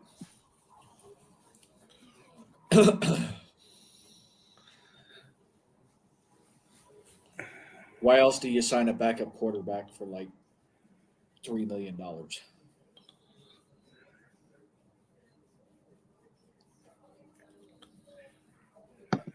Peyton and Russ didn't get along. Russ didn't run the type of offense that Peyton was used to. Stidham didn't do any better with the offense, so I don't think that's the right answer either. But I think Denver has like the 7th pick in the draft, but by then I think all the decent quarterbacks are gone. And I don't think they'll draft a quarterback in the first round. No, because you'll have months away, but you'll have probably Caleb Williams, Drake May as your top 2. And then that Washington one will be in there. Penix. Bo Nix might be up in the first round again, early second. The one from Michigan, McCarthy might be in there. I know there's one more I'm missing. I think most mock drafts so far have Denver drafting like an edge rusher, which I think is dumb because they need offensive line help still. Yeah. But whatever. Fear Factory has a song called Edge Crusher. And I thought that's what you just said. No.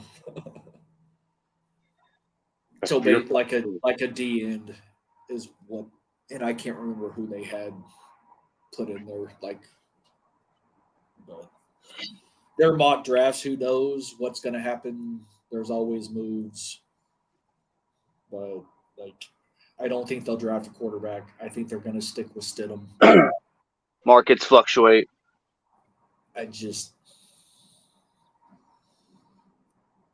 They need to do a full-on rebuild at this point, seriously, and start over.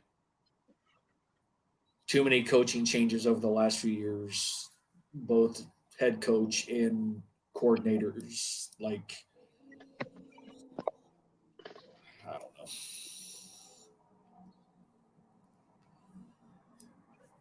Fields still has potential, in my opinion. Like, I would feel bad if Chicago gave up on Justin Fields. And that's my own opinion. I haven't seen him play in a lot of games, but like watching, because YouTube actually does a pretty good job when they do like the highlights from a game.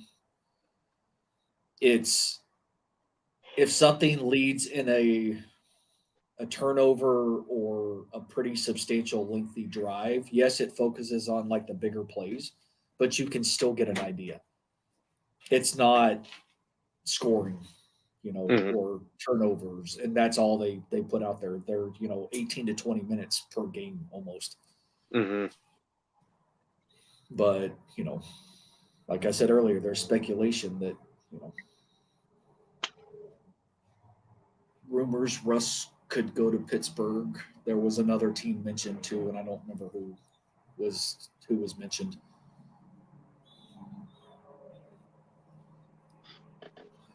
Maybe it was Chicago because of Fields kind of going into a contract year, if I'm not mistaken. So who knows?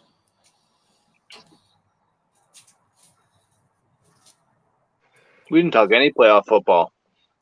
We'll see where we're at next week. Yeah, because it starts this weekend. But Vinny, since you want to talk goals real quick before we wrap up, you can now, since Bob's back. What was your pop's reaction to the the verbiage last week? The dude? No. That guy in the corner. He didn't watch. He did not hear the nomenclature. I was going to say there's you had a little crushed red pepper in your speech. There's a little spice. Yeah, there was a little spice in that one. As compared to And Quit Bob. stanking. What's the dude doing? He's doing all right, man. Old people stuff like just classic dude. Hey, hey, Marine, is it bad when like stuff leaks out of your leg? My sock's wet. He can't feel his feet. He's got like terrible neuropathy. So yeah, he's doing great, but he's not the picture of health. But he's still independent. He still gets up every day. Tomorrow is Panera. I got to go to Med Express, and he's gonna go have coffee at Panera with his buddies. So he's doing something right. But I wanted to ask. yeah, I want to make sure I ask. I don't want to just brush him off and be like, "No, Bob, I'm talking about Vinny's." Oh yeah, right. No, I'm not talking about your dad, Bob, for once. Yeah. Clint Eastwood represents the dude here. If I never mentioned that, he's just sort of like watching over us in his basement.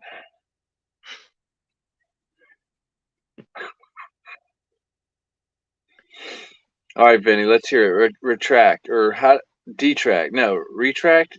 I don't Tract. need big. Extend. Extend. Yeah, extend. So, real quick, Bilamu cards are only on the list. That'll fail early on in the year. Only cheap doubles and cards I really love for double, Fail. triplets, quadruplets, etc. What's the parameter of cheap? You better set that. Cheap designated dollar value, Bob. That's the thing. It's perception Cheap of to cheap me. in his mind. Perception. So I was going to show that to Jeff. If I'm going to keep him accountable to these goals, I need to know the parameters here. There are no parameters. Bob. Jeff left, by the way. Yeah, I know. That's what I was saying. I was going to show that to Jeff. That was my first card of the year. I don't have it with me up here. And my second one was Pinnacle. How we were talking about Dufex. There we go. Let me with the Dufex back. So I once thought of a T-shirt example that said "Do fix yourself," right? Kind of that. Anyways, go ahead, Benny. Sorry. Not a problem. Do fix yourself. Thank you. I will continue to defect myself in the best way I can. Buy off list of all my other players and stuff that I want. Work off list. Don't go willy-nilly buying crap. Try to focus on learning more about Pokemon and other CCGs for Cease. Look at other hobbies that I've forgotten about. So Best Buy is getting rid of DVDs and Blu-rays. So it might be a time to start looking at getting some sets of shows I like in box sets. So those don't go by the wayside. I've been enjoying go through my pen collection again and learning more about video games. So other hobbies. Organize and integrate my 23 stuff that I bought last year into my collection. So I got some of the stuff moved out of my office. Now I can reach certain things, and my goal is to organize that and get that handled and buy for 24 Christmas. Simple 24 goals. Now my rants. So hold on. Epson printer. Epson printer. That's how we pronounce it, everybody. If you don't know what I'm talking about, trust me, I just needed to make sure that people knew how to pronounce that in the future. Also, this statement was sort of made in a circular motion, but I want an inner circle that will buy at a premium, but sell to me at a cheaper price. If that's your aspiration in this hobby for your inner circle, no, don't do that. Go jump off a cliff. People have not discovered the 90s cards yet. Also, much like on Maury, That was a lie. Again, falsified information. You know who you are. If the hobby keeps you up at night, seek help. Please. Please seek help. Professional help. General work. A card can be rare, numbered to 100. Think about how many of the boxes have been opened. For example, 1516 OPG Platinum. Do you think much of that's going to be opened with Connor McDavid? Probably not. If their box is still out there, it's going to be hard to get that stuff. So a card numbered to 100 might just be rare because they're not opening any more of it. They're keeping it sealed. Maybe 15, 5, 10, 20 years from now, a plethora comes about of people opening that. But just because it's to 100 or 149, even going back to Pacific stuff, 100, there's 100. Try to find it. That's the first time I saw that premium dates Pacific card in 5 years. I rest my case. And lastly, a $365,000 trade between two individuals is only perceived value because no money was exchanged. It's what you comp at. And as we've seen, there was a Pokemon card sold for $3 million, and then 3 weeks later, it sold for $500,000. That's a $2.5 million loss. Are comps relevant? No. It's whatever you want to pay for a card. That's what the perceived trade value is, what you think it's going to be worth. Because 3 days later, we can Mac Jones it. And I'm sorry, Mac Jones, for using you as example, but it is what it is. This has been the Soapbox Retire.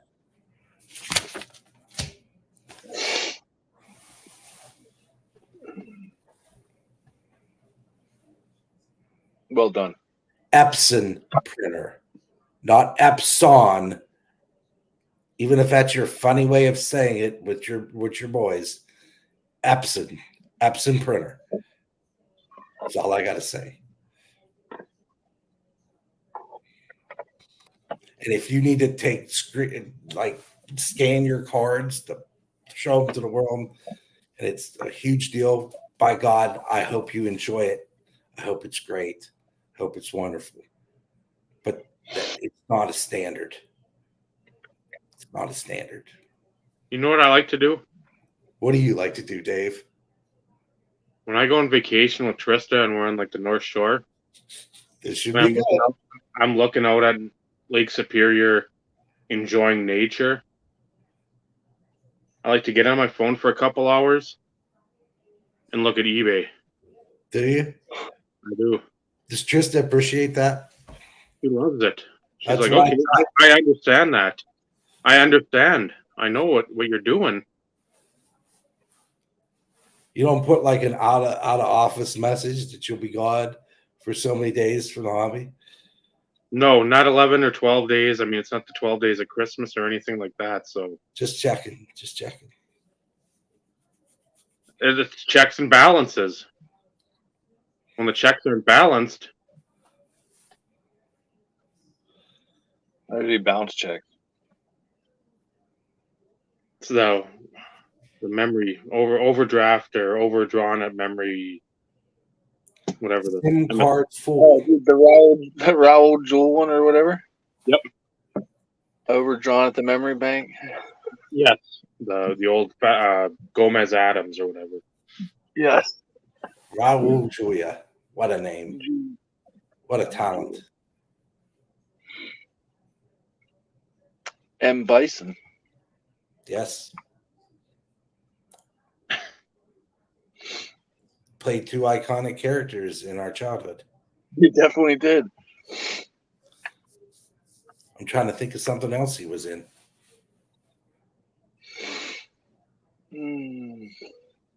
Overdrawn at the memory bank at the moment. That's it. In the words of Cooper's, they moving on.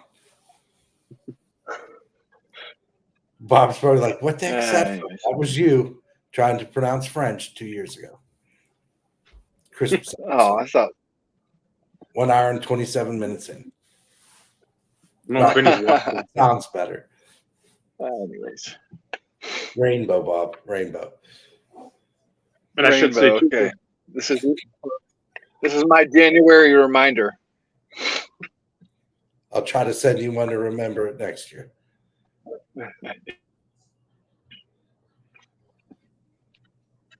for the goal, Yeah. I could try to get a few more people on too, even if it's not on video and it's just audio. Lowest rung. Try to get a few more of the guys back on. A guest appearance by Joe. By who? Drive Get by. Joe on here. Driving home with Stove is always a good episode. That's right. Driving home with Stope in the dark. Just the shine off his glasses and forehead. Because he works so hard. He's listening after work. Making sure the airways are not the airwaves are clear for everyone to take off and land correctly. Scotty would be a good person to get on here eventually. I know you've tried. And Mike Canadian Cards would be another one. Mm-hmm. Two guys that pop in my head right off the rip. Mike's great. Scott's great. A lot of good Scots in this community. Yes. I'm sure Rick would come on at some point.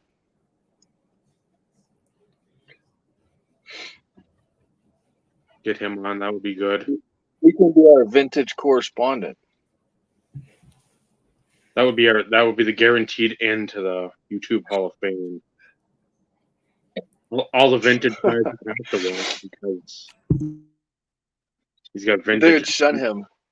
I think that's the exact reason he would do it. He gives 0 Fs. And that's what you have to Rick. do because it's a hobby. Rick And rolls deep. when you find the people that are maybe they don't give 0, but if they give fewer than 5. Yeah, right. I mean, my only hope for California is like Nate and Rick out there, basically. So I'm sure there's others that aren't coming to mind. But No, Oakland A's 915 lives in Arizona now, doesn't he? I believe so. Or Texas. Or Titanic he Tape, was in Texas. California. But I Eric, never heard of him. McGuire guy, Never heard of him. He did the show with Nate. the baseball card junkies. Yeah, that was great. I used to enjoy those too. And then when Eric Oakland A's came on there, that was a nice trio. It was enjoyable. Yeah. Those guys get wild out there. So there's one dude I just remember him yelling at somebody or he was trying to defend like his collection of pins or something. And he was lit up pretty good. He was just talking about his baseball pins, showing them. But like he was talking directly to somebody.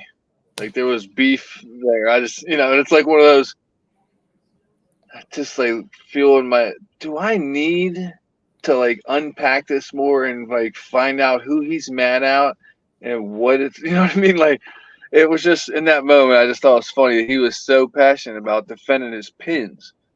He kept saying it over and over. And I don't know. And if that video is still out there, that would be one in my rotation just to get a chuckle. Because it was so absurd. But that's all only context I need. It made me laugh in the moment. I don't, you know what I mean? Whatever the beef or the rant was really about. It's probably Aaron Davis. No, I think his name was Smitty or something. And I thought it might have even been with Zombie. I think that's why I was like tuned into it for a second. It might have been with him, but I forget what it's.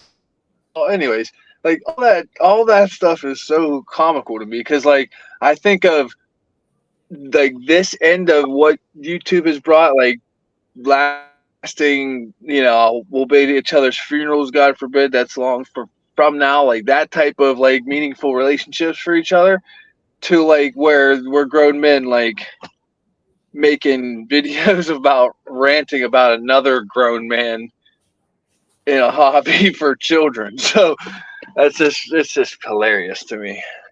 That So might have that been. there's both ends. Would that have been the guy ripping on the YouTube Hall of Fame? Probably that was one thing too. Yeah, and maybe his case, I making a case about like his collection was worth it or something. I don't know, dude. I could probably spin it to make anything. I just remember him going around his room or his garage or his shed or wherever his stuff was, and he was just pointing out all these pins that were very maybe valuable or like limited. He had a lot of knowledge on it, and I found it at least interesting to that extent. But he was like talking about it like it was a PSA 10 collection of like 52 Topps cards or something. But Yeah, I appreciate the I remember the guy. I remember him like going wonky and bonkers over this shit, and I'm like, man, dude, nobody fucking. If somebody cares as much as you guys can be in the Hall of Fame for the biggest like jackasses. Yeah, it's good to care about something that passionately. Just direct it somewhere more meaningful for your life. And that's advice I can take too. So I'm not doling out just advice for other people here. Well, but you're That's not why like they come to this. you're not going up to people in the streets and like I got a good Randy Moss collection or my Austin Meadows collection is great, and you're like I not mean, it chest. hasn't happened in 20. Come at me. Come at me. It hasn't happened in 2024 yet. That's right. Bring your A game. Yeah.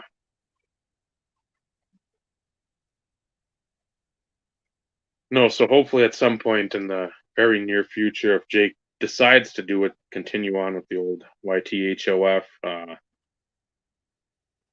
that video will be up, and that's always a good one to get other guests on too, because I think last year we had a cavalcade of people on for like the 3-4 episodes between like the drop and then like the voting finale or whatever. Just because again, you People come to have this, opinions on it. well, yeah, and you come to this platform and you know that you don't have to hold back or you have to like pretend to Yeah. fucking be in some like cult. It's like, no, if you like it, you like it. If you don't, you don't. So, Or somewhere in between, right? yeah, that they're, or you could say, yeah, well, it's good for bringing people together, but other than that, it's just a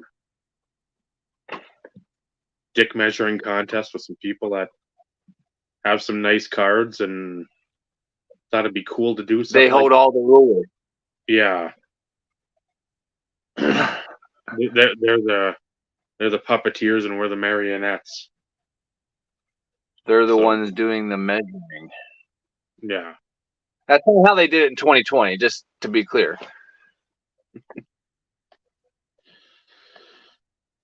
So yeah, if that comes out, we'll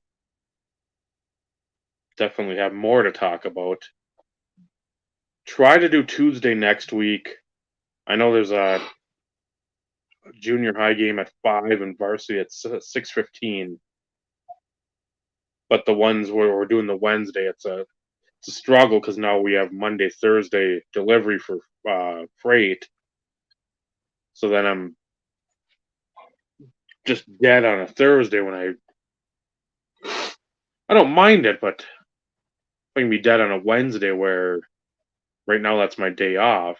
That's a lot easier on me than dead on a Thursday. So try to do it next Tuesday, heavy on the ish, but unless it goes to like triple overtime, which I don't think it will, should be home within plenty of time. So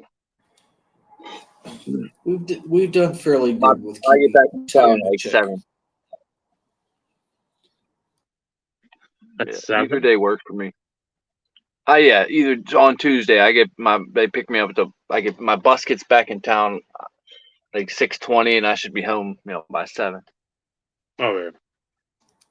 Yeah, So but that's also I can do even if you're pushing it back because you're getting home a little later, Dave. No ish. I'll be fine either way. it's also you're talking Eastern Standard Time, so we're an hour behind you, so Yeah. all is good. Right. Yep.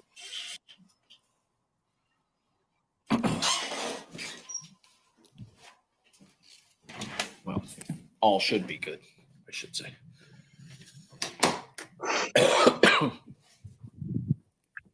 Pending any unforeseen. I am aware.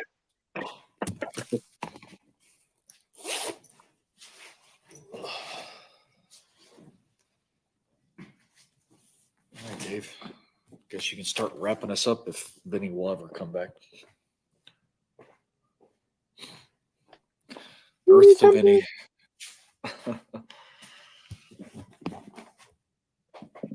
Just plastic stand on these dweebs. Punch them in the face. Then he come back. Bob's knocking on the wall for you, Vinny.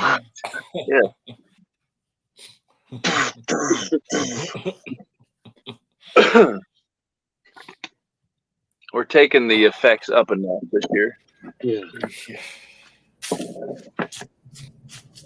You made Vinny crave cereal, obviously. So, And I eat the most bland cereal known to man. so wrap us up, Dave. What are you eating? Special K. Yeah.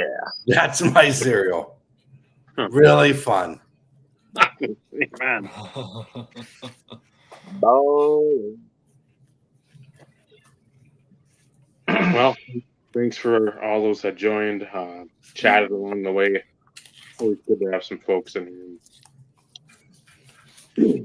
Keep the line moving.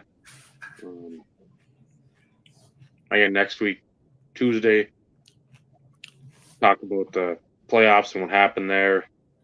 Since again, talk about some of these coaching changes, Saban retiring, Pete Carroll pretty much getting moved to an upper management position, Mike Vrabel getting kicked out of Tennessee. We'll talk about more of that next week. Plenty to Billy talk about. Belichick. Maybe he'll be in the news. Who knows? Belichick will be put in a home because he has no personality. It's I guess it's a Boston thing. I guess I don't know. I trust that's not only Boston, but it seems that way. He must have played third base when he was a teenager and a young man. I'm getting ready to play Buffalo. I'm getting ready to play Buffalo. He answers the same, like different questions with the same response of just who they're going to play next week. Classic. Yeah. Classic Bill Belichick. Still need to add that Cleveland Browns card of his, but anyways, don't let me derail the ending. I'm just going to be quiet back here. I'm going to, in fact, mute myself.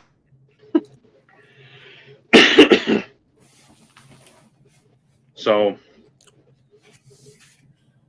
for Robert, for Vincenzo, what? How do you pronounce it? Pronounce what? Push the button on there so it can speak. You did it when the soapbox extended. The Google? The pronunciation. Jeez Louise. Oh no, I'm a little bit slow. Epson. No, he was telling you to push the button again, is what he was telling you to do. Oh, I lied. I already shut it down. The Google's on rest right now. For Steve, I'm Dave. This has been another sparkling clean episode of the Instant Revolution podcast. Remember, collecting cards is a wonderful hobby. The friendships you forge in this hobby, that's what really matters. Good night, everyone. Good night, everybody.